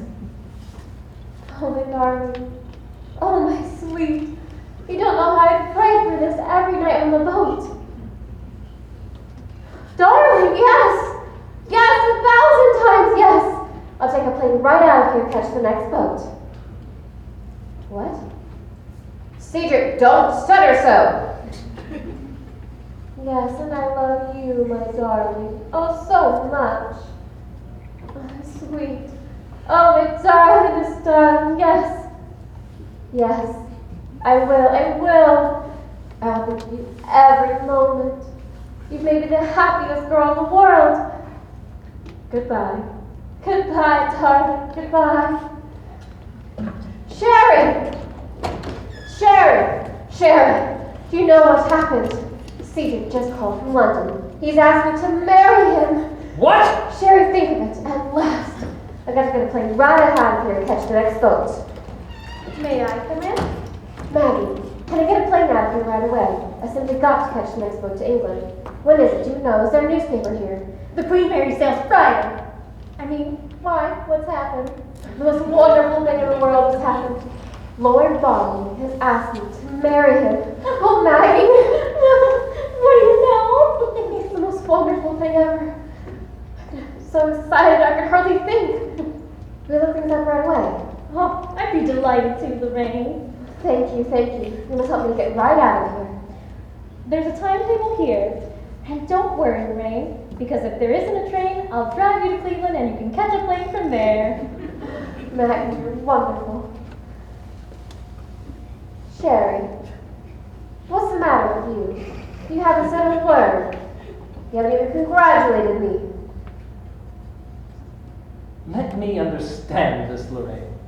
Am I to gather from your girlish squeals that you are about to toss your career into the ash can? Not at all.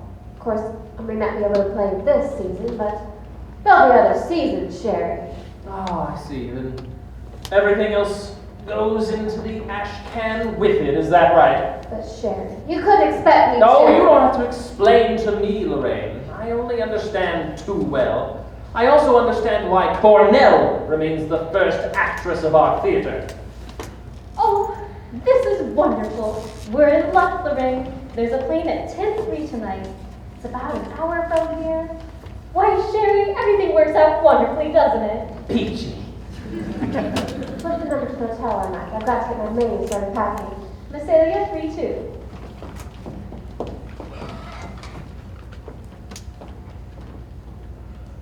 Mesalia 32, please. Let's see. I sail Friday. 5-day boat. It means I ought to be in London Wednesday night. Hello. This is Miss Sheldon. S-H-E-L. That's right. Connected with the maid, will you? Oh, Sherry, it's starting to snow. Isn't it wonderful? Why, I've never felt like Christmas more in my life. Don't you, Sherry dear? Shut your nasty little face! Cosette. Now listen carefully, Cosette. We're leaving here tonight and sailing Friday on Queen Mary. I want you to start packing immediately to get a hotel in about an hour. That's right. Now I want you to send these cables for me. Have you got a pencil? Right. The first one goes to Lord and Lady Kennard.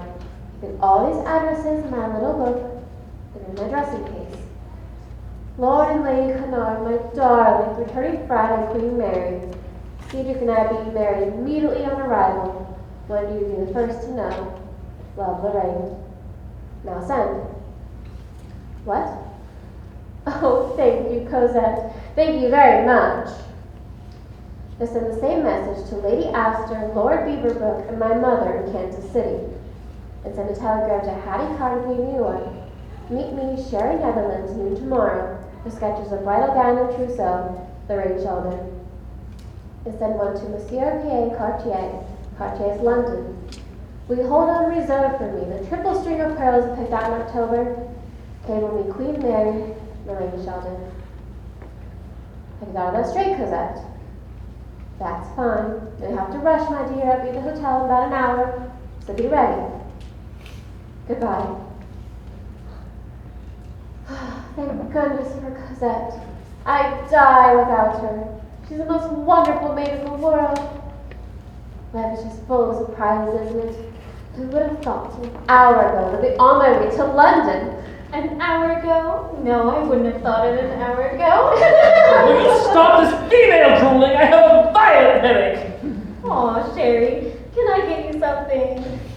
Look, Sherry, I'm sorry if I've offended you, but after all, my life is my own, and Hello, everyone. Hey, say, you see it's snowing out? We're gonna have ourselves a real old-fashioned Christmas. No, why don't you telephone your scoop to the New York Times?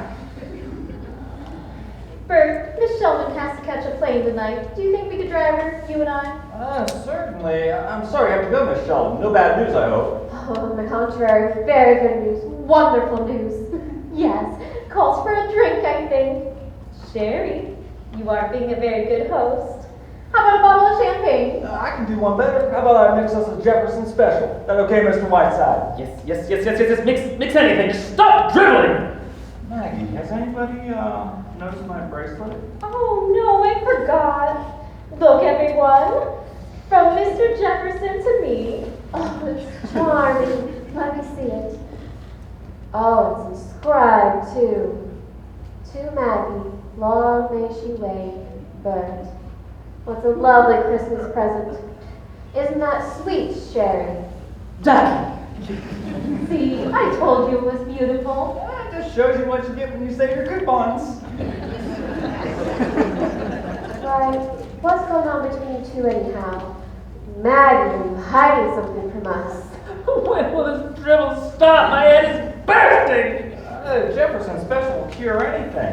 Oh, by the way, Mr. Whiteside, I got a 2-minute interview with Beverly Carlton at the station. You're quite right. He's really quite something. Bert, go mix the drinks, please. On the fire. I was lucky to get 2 minutes with him. He was in a telephone booth most of the time. Bert, go mix the drink. Okay. I couldn't hear what he was saying, but from the faces he was making, it looked like a scene from one of his plays. Bert, for goodness sake! Jefferson, just a moment. You said Beverly Carlton. Mr. Carlton was in a telephone booth at the station. I certainly was. I never thought he'd come out. He just kept talking and making those damned faces for about 5 minutes. Oh, Bert, my boy, I have an idea. I shall love a Jefferson special. Make me a double one, will you? Oh, my headache? It's gone with the wind. Okay. Oh. Hercule Poirot is now at work. Operator dear. Yes. Oh no, sorry, just one simple question. Has there been a call on this telephone from England in the past half hour? Yes, I'll wait. Sherry, what is all this? Yes? What's that, operator? You say there's been no call from England for the past 3 days? Oh my. Just a moment. Lorraine, dear. Come here. Operator, would you please repeat that? Hear it, dear. Yes. Yes, thank you, operator. That is all. Oh, yes, of course. And a very Merry Christmas to you, too. Mm-hmm. Yeah. Yes, goodbye. Cheryl is on this. What does this mean?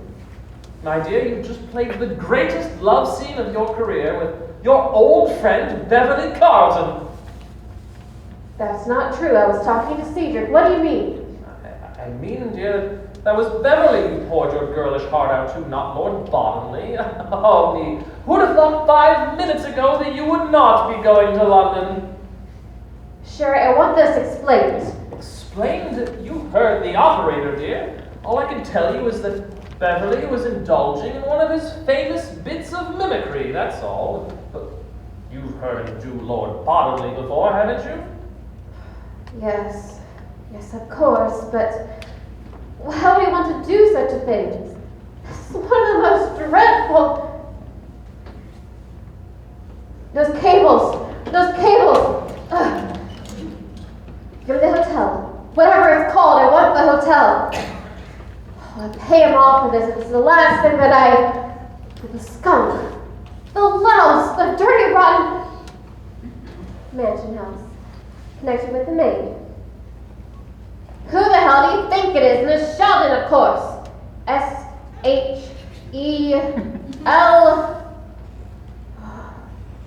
Those cables. If only Cosette hasn't. Cosette, have you sent those cables?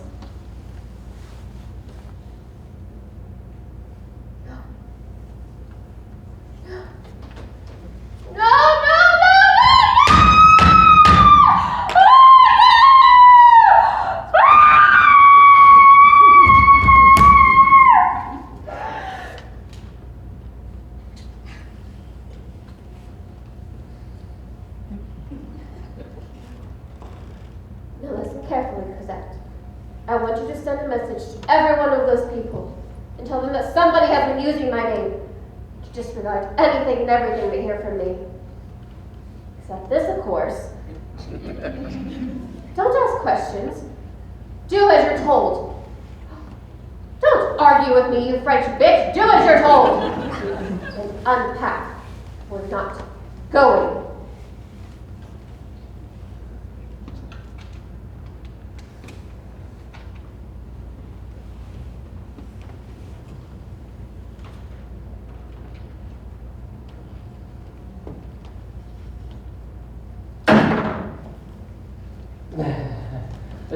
Steady, Blossom. Now take it easy. What do you mean, take it easy? Do you realize I'll be the laughing stock of England? I won't dare show my face. I always knew Beverly Carlton was low, but not this low. Why? Why? It isn't even funny. Why would he do it? That's what I'd like to know. Why would he do it? Why would anyone in the world want to play a silly trick like this? I can't understand it. Do you, Sherry? Do you, Maggie? You both saw him this afternoon. Why would he walk out of here, go right to a phone booth, and try to ship me off to England on a fool's errand? There must have been some reason. There must have. It doesn't make sense otherwise. Why would Beverly Carlton, or anyone else for that matter, want me to? Well, I think I begin to. Of course. Of course that's it. And that's a very charming bracelet Mr. Jefferson gave you, Maggie dear. It all makes complete sense now. To think that I merely, well, wild horses could get me out of here now. If I were you, Maggie dear, I'd hang on to that bracelet of yours. Be something to remember him by. All right, Mr. Whiteside. We're getting ready to start here in a couple of minutes. Boys, start the testing, get that mic set up. Here's the updated copy of the broadcast. How much time? Just a couple of minutes. Jefferson special coming right up. Do we have time? We do, Mr. Jefferson. I'm not leaving after all. My plans have changed. Oh, really? That's good. And I hear you've written a simply marvelous play, Mr. Jefferson. I want you to read it to me tonight. We'll go back to the mansion house after dinner, and you'll read me your play. Certainly. I should say so. I'd be delighted. Maggie, did you hear that? I bet you arranged the entire thing. It's the best Christmas present I could have been given. Maggie! Mr. Whiteside! We just got this thing! No! Quiet, please! No! Quiet! Let's go to the Please take me to Quiet! I will not be quiet! What's the matter for you? We're getting ready to go on the air here. Stand back over there. No! Who are you? Mr. Whiteside, you're very busy. All right, boys. Where are the choir boys? I thought he was gonna get him! Look, we're broadcasting in like 20 seconds, so you guys are now the choir boys. Go over there, and you're gonna sing. No, go down there. Silent night. Start singing. Start. I don't have to pitch. You just start singing. Do this. Okay.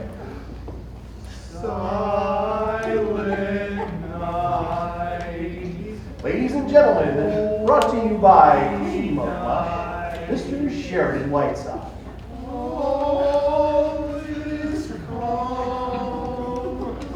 This is Whiteside speaking.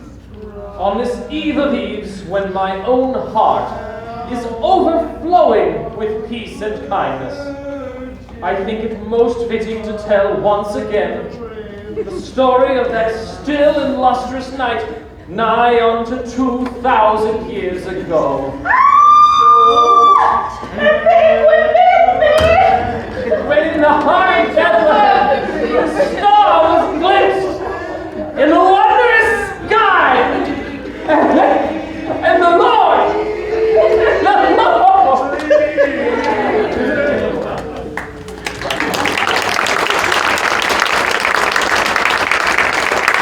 There will now be another 10-minute intermission.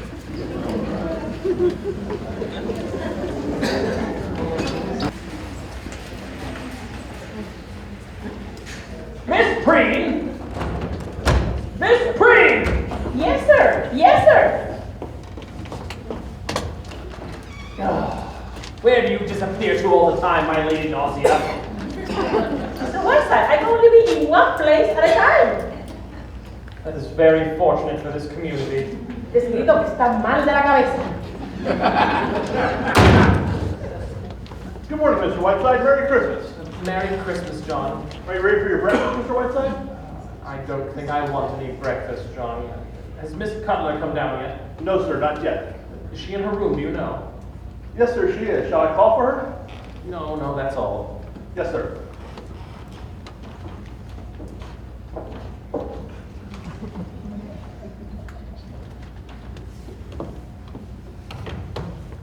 Sherry, I'm leaving. I'm taking the 1 o'clock train. You're doing nothing of the kind. Here are your keys, your driving license.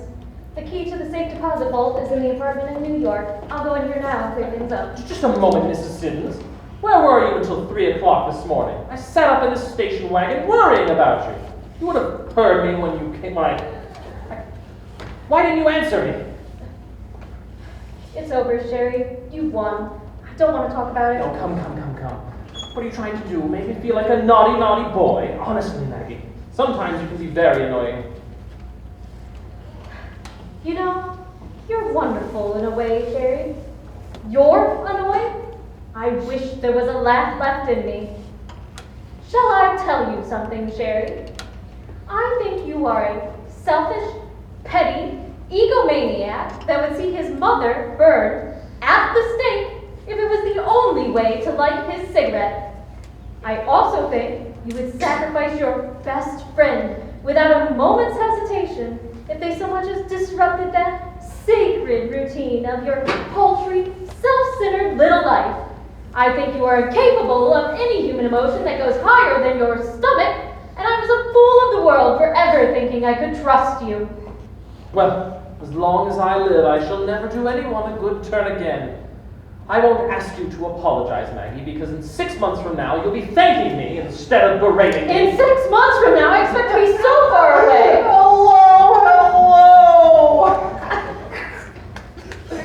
Oh, Merry Christmas, everyone! Merry Christmas! I'm a little drunk right now, but I can explain everything. Hi, Maggie. Hi, Mr. Whiteside. Shake hands with a successful playwright. Maggie, why did you wrong play last night? Where'd you go? Miss Shelby thinks the play is wonderful. I read her play, and she thinks it's wonderful. Isn't that wonderful? Yes, that's fine, Bert. Isn't that wonderful, Mr. Whiteside? I think you ought to go home, don't you? What? No! Biggest day of my life? I know I'm a little drunk, but it's a big day.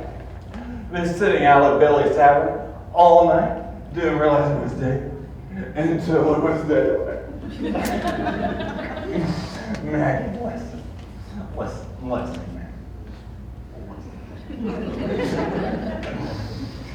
Miss Shelton thinks the play just needs a little bit of fixing. Can do it in about 3 weeks. She can all take me to the little place she's got Lake Placid. It's for 3 weeks. And we'll work on the play together. Isn't that wonderful? Maggie, why don't you say something? Bert, I think you ought to tell us all about this later. Now, why don't you Excuse me. Merry Christmas, everybody. Merry Christmas. And God bless us all in Chinese.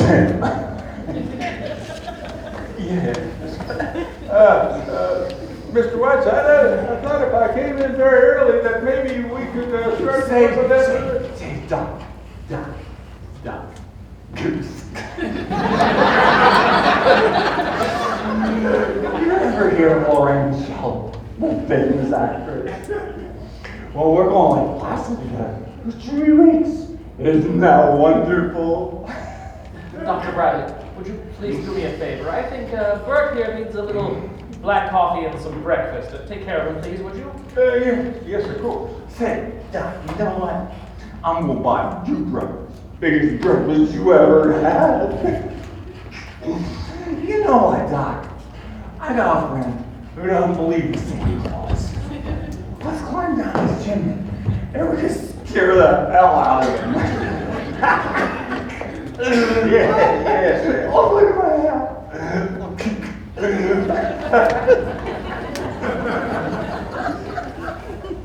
Now, Maggie, I'm willing to forgive this tawdry outburst and talk about this calmly.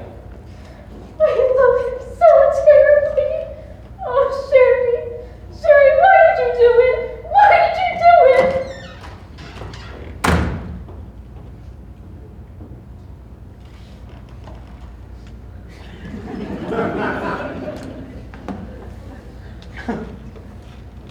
Merry Christmas, Mr. Whiteside. Oh, Merry Christmas.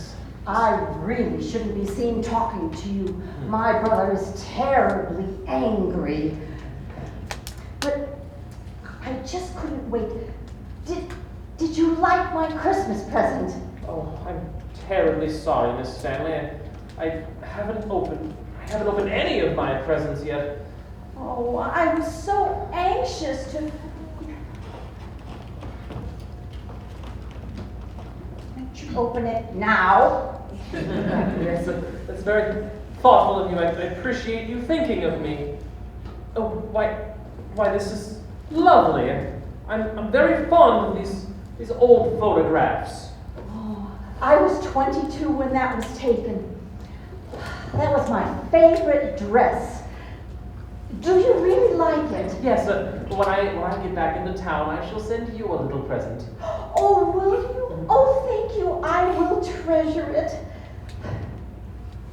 Well, I will be late for church. Goodbye. Goodbye, Miss Stanley. Goodbye.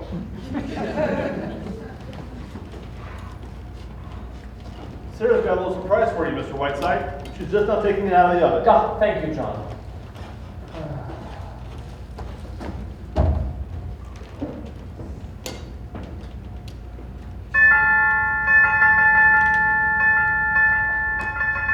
Miss Preen! Miss Preen! Yes, sir. Yes, sir. Get the door with you. John went upstairs.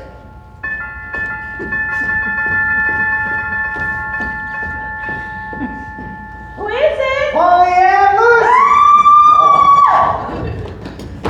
Oh, I love you madly. Madly! Do you hear what I said? Madly! Well, kiss me already! Don't be afraid of my passion. I can sense the hot blood pounding through your varicose veins. Get away from me. Who are you? Mr. Whiteside! Mr. Whiteside! Banjo, for goodness sake, Banjo! Oh, hi, Whiteside. Can you sign for this package, please? Mr. Whiteside! Banjo, let go of that woman. That's my nurse, you mental delinquent.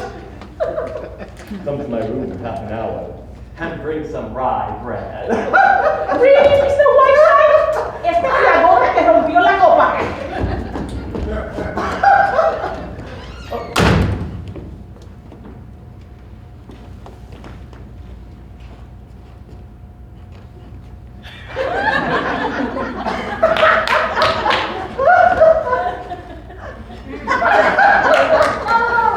Whiteside, I'm here to spend Christmas with you. Give me a kiss. No, get away from me, you reformed school fugitive. How did you get here anyway? Gerald's aunt loaned me his reindeer. Whiteside, we finished shooting the picture yesterday, and I'm on my way to Nova Scotia. Flew here in 12 hours, borrowed a plane from Howard Hughes. Oh, Whiteside, I brought you a wonderful Christmas present. All right, hold on here. This brassiere was once worn by Hedy Lamarr. No. Listen, you idiot. How long can you stay? Oh, I may stay a month. Or I may leave immediately. Things are so uncertain. Have you ever had the feeling that you wanted to go, but still have the feeling that you wanted to stay? Wasn't wrong, so you wouldn't have to wait very long. Have you ever had the feeling that you wanted to go, but still have the feeling that you wanted to stay?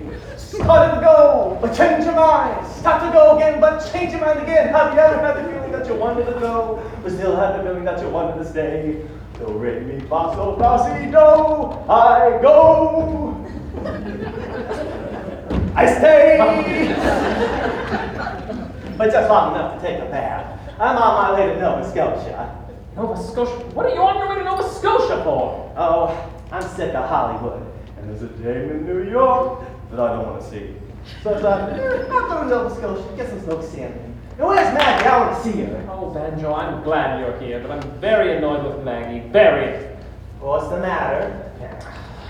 Say, what is this? I thought you couldn't walk. Oh, that isn't the point. I've been all right for weeks. I'm furious with Maggie. She's turned on me like a viper.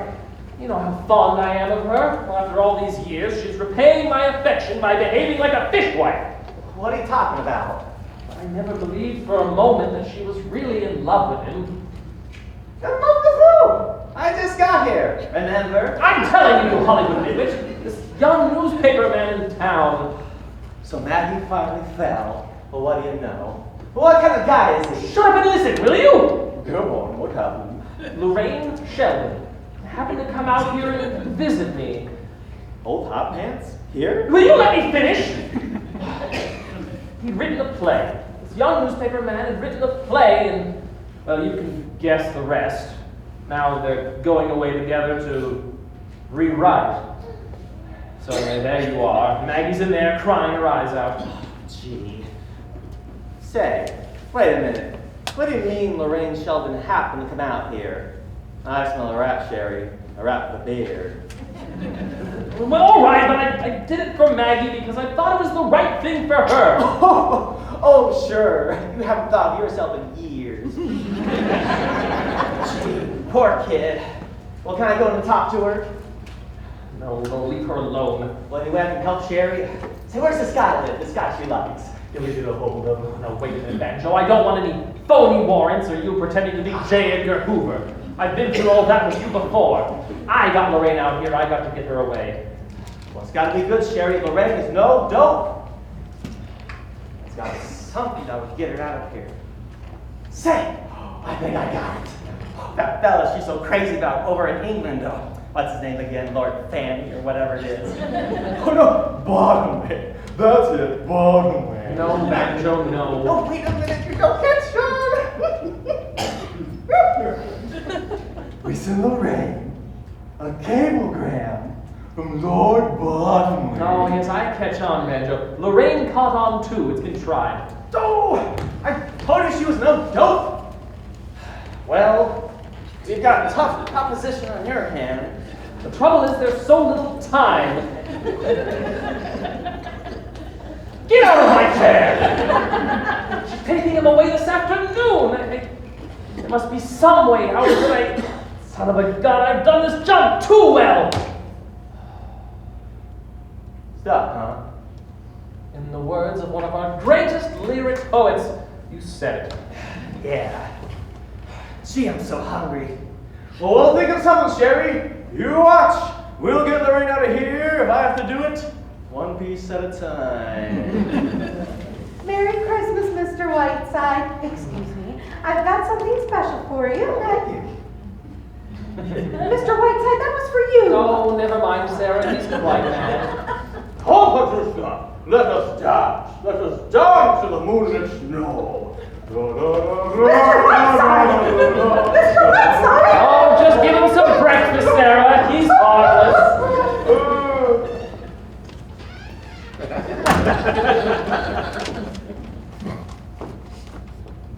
And just what does this mean? It means, Mr. Whiteside, that I am leaving. My address is on the desk inside. You can send me a check.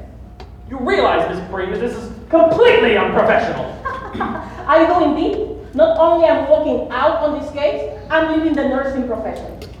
Ever since I was a little girl, I had these notions of serving a suffering humanity. But after 1 month with you, Mr. Whiteside, I'm going to be working on a munitions factory.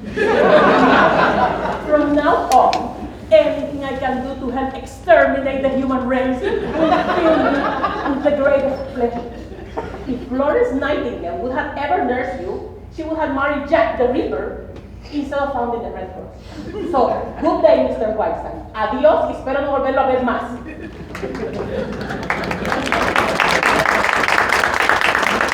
I think you learn Spanish. Oh, Mr. Stanley's coming back with June. Oh, he's found June. He's brought June back. Oh, June, June, my darling. Thank goodness you're back. You're not married, are you? No, Mother, I'm not. Please, don't be hysterical. Well, June, darling, and if it had been anyone except that awful boy. How did you do it, Ernest? Never mind. It's all right. Just take June upstairs. I need to talk to Mr. Whiteside. But what about Rachel? Is there any news about Rachel? It's fine. It's all under control. Just take June upstairs. Father, haven't we had enough melodrama? I don't have to be taken upstairs. I'll go upstairs. Merry Christmas, Mr. Whiteside.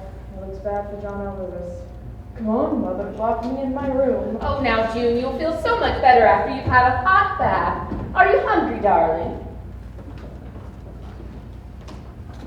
It is with great pleasure I tell you that your plans for my daughter have gone a trifle awry. She is not now, nor will she ever be married to that labor agitator you so kindly picked out for her. And as for Rachel, she was apprehended in Toledo, and she should be back within the hour.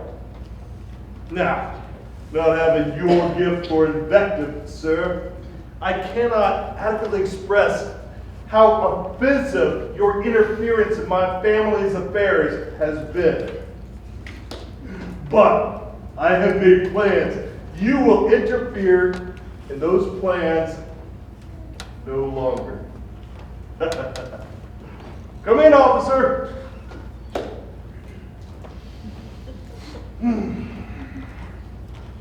Mr. Whiteside, this gentleman is a deputy sheriff, and he has in his hand a warrant with which I'm able to put you out of this house. And I need not say that it would be the greatest pleasure of my life. You have 15 minutes, Mr. Whiteside, to pack up and get out. Or, this is the best part. He will forcibly eject you. Thank you, sir. If you will wait outside for just a moment.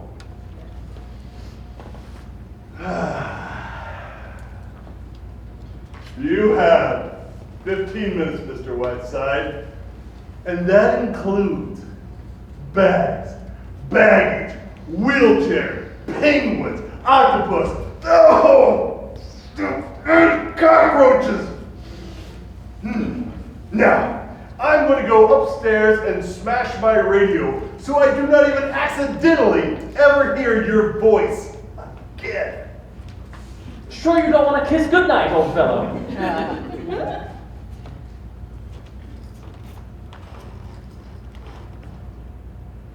15 minutes, Mr. Whiteside.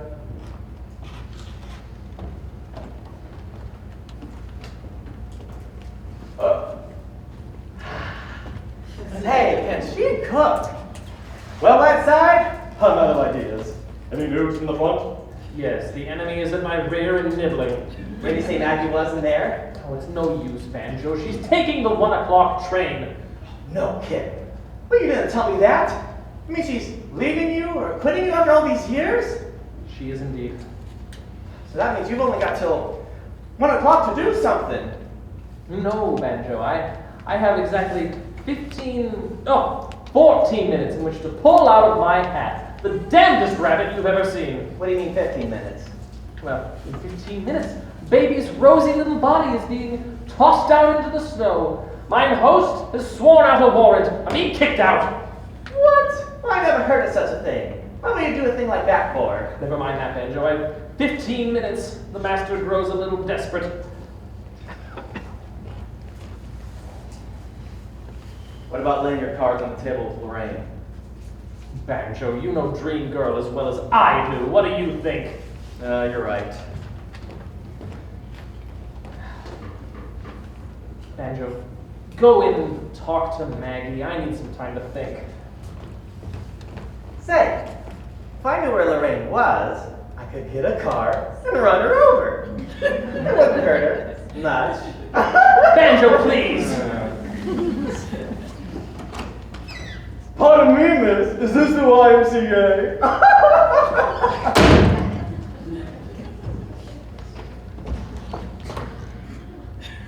Is this your father? No, you idiot. Hello, Mr. Whiteside.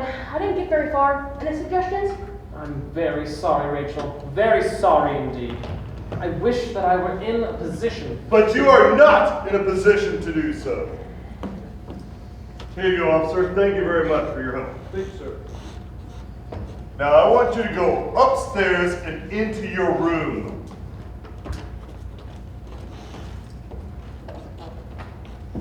"10 minutes, Mr. Whiteside." I brought you some orange juice, Mr. Whiteside. Are you feeling any better? Yes, superb, John. Any cyanide in this orange juice?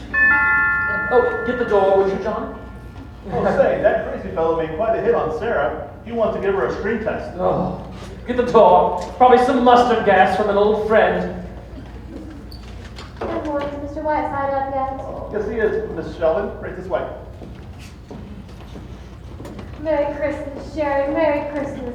I've come to have Christmas breakfast with you. May I? Of course, my sprite. John, a tray for Miss Sheldon, please.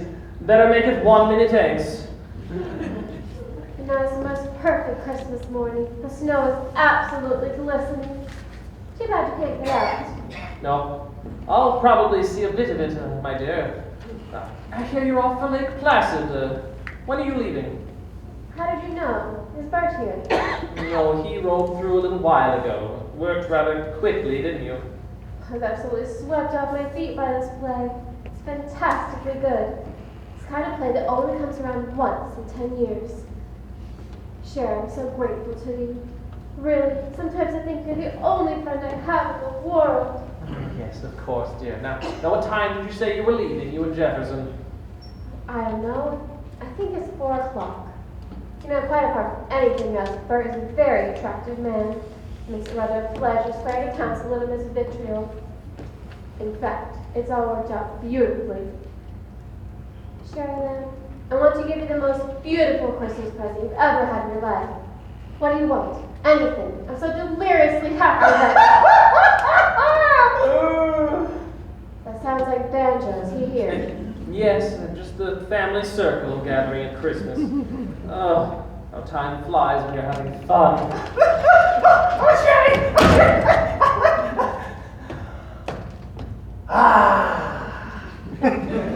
Hi, sweetie pants. How are you? Very well. And you, Banjo? Oh, I'm fine. So, how's the mattress business, Lorraine? Very funny. Too bad, Banjo. Your pictures aren't as funny as you seem to think you are. Oh, you got me there, Mama. Say, you don't look so good, Lorraine. Anything in the wind, Whiteside? Not a glimmer. What time's the boat sail? 10 minutes. What boat is this? The good ship up the creek. I've listed everything except the New Year's Eve broadcast. Wasn't there a schedule on that? Yes, I think it's on the desk there someplace. Thank you. New Year's Eve? Oh, it's Bert and I was here to Lake Placid. You got to my cottage there once, weren't you, Sherry? It's lovely, isn't it? Away from everything. Just snow and clear, cold nights. That must be Bert. I told him to meet me here. You know, I'm really looking forward to Lake Placid. Bert's the kind of man that will do all the winter sports beautifully. Will he get tied? Whiteside! Yes, sir. American Express! Come now, come there. Right this way. Sherry, what's this? Where do you want this put? Right here, please. It's for you, Mr. Whiteside. Great Osiris, if there was anything I needed now, it's an Egyptian mummy. Merry Christmas from the Khedive of Egypt. What'd you send him? Grant's tomb? 5 minutes, Mr. White. Including that. Well, what was all that about? Who's that man? He announces the time every few minutes. I pay him a small sum. What are his for, Sherry? I lost my watch! Excuse me, Mr. Whiteside, I see you're still busy. Pardon me. I've written a new chapter on the left hip. You got the worst case of jaundice I've ever seen. I'm just waiting here.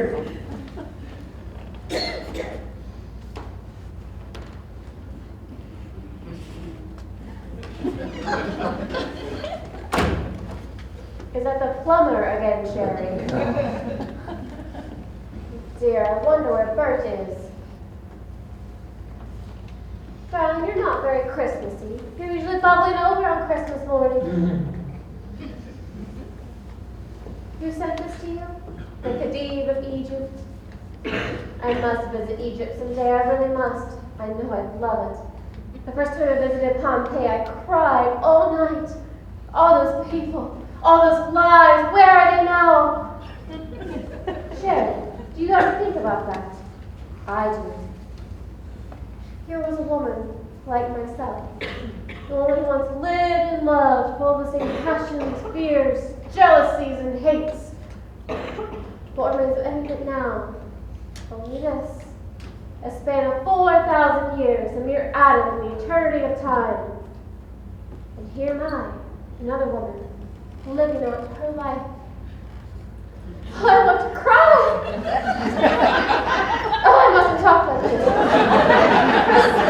Christmas. Lorraine here. Have you ever played Saint Joan? No, I haven't. What makes you ask that? Oh, there was something about your expression as you stood in that case. There was an absolute halo about you. Sherry, you're sweet. It transcended any mortal expression I've ever seen. Please, step into it again, dear. Sherry, you're joshing me, aren't you? Lorraine, my dear, I do not make light of these things. I was deeply moved. There was a strange beauty about you. Pure Da Vinci. Please, do it again. I don't know what it is that I did, but life not too silly, Sherry. In that single moment, you reached the epitome of your art, and you should not be ashamed of it. You asked me a little while ago what I wanted for a Christmas present. All that I want, Lorraine, is the memory of you in that mummy case. Sherry, I'm all choked up.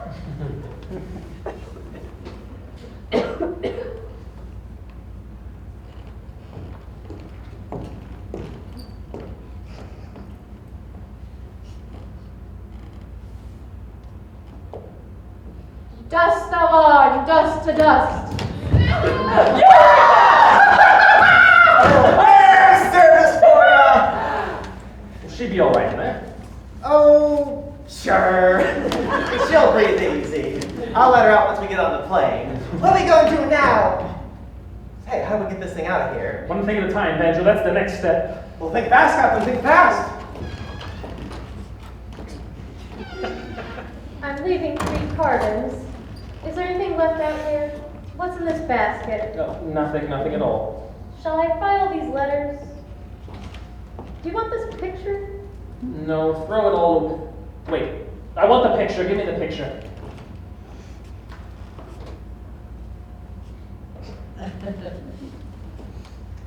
All that's left to do is put your broadcast in order. Do you want me to do that? What? Yes, it's very important, Maggie. Do it right away. Right away. I'll see you before I go, Banjo.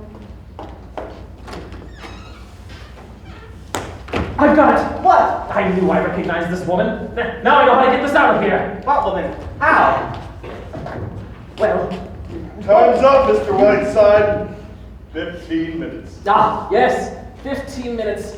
Oh, but just one small favor, please, Mr. Stanley. Before I go, would you please summon that officer in here and ask him to help this gentleman down to the airport with this mummy case? Would you be good enough to do that for me? I most certainly will not. Oh. Oh. Oh, but I think that you will, Mr. Stanley.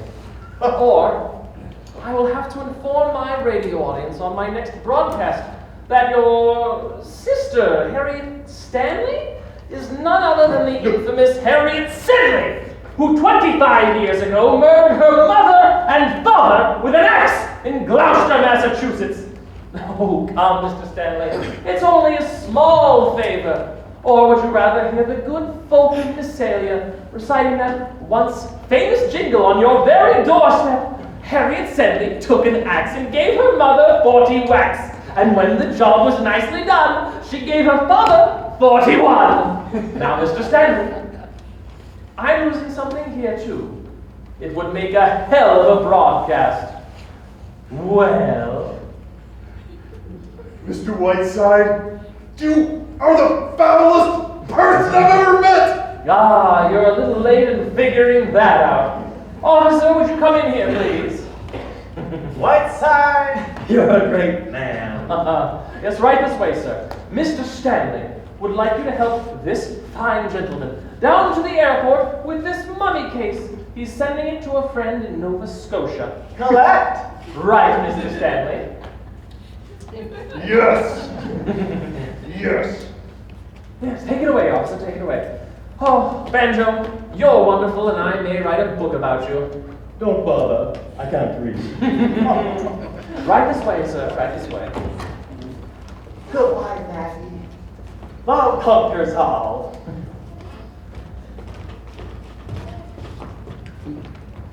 Don't drop that case, boys! It contains an antique.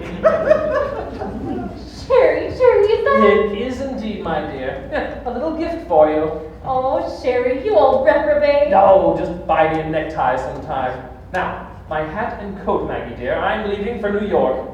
You're leaving. Now, don't argue, rat girl. Do as you're told. Yes, Mr. Whiteside. Mr. Whiteside, I want to... Whoa! What is this? Oh, don't give it a second thought, Bert. There's been a slight change of plans. Lorraine Sheldon is off on a world cruise. I'm sending your play to Catherine Cornell. Miss Cutler will explain everything. Maggie. Thank you. Mr. Whiteside, are you very busy? Oh, yes, Doctor. Very busy indeed. But if you do get to New York, try and find me. Goodbye, my lamb. I love you very much. Sherry, you're wonderful. No nonsense. Jefferson, Burke, my boy, you'll never know the trouble you caused. Oh, Mr. Stanley, I think I may miss you most of all. I do hope to hear in the near future that June has been able to marry her young man and that Rachel has been permitted to go on her own bent. Or else! Merry Christmas, everyone! Merry Christmas! Maggie, what is all this? Where is he going? I didn't even know he could walk. Oh, Bert, you're too young. Just don't ask questions. Ernest!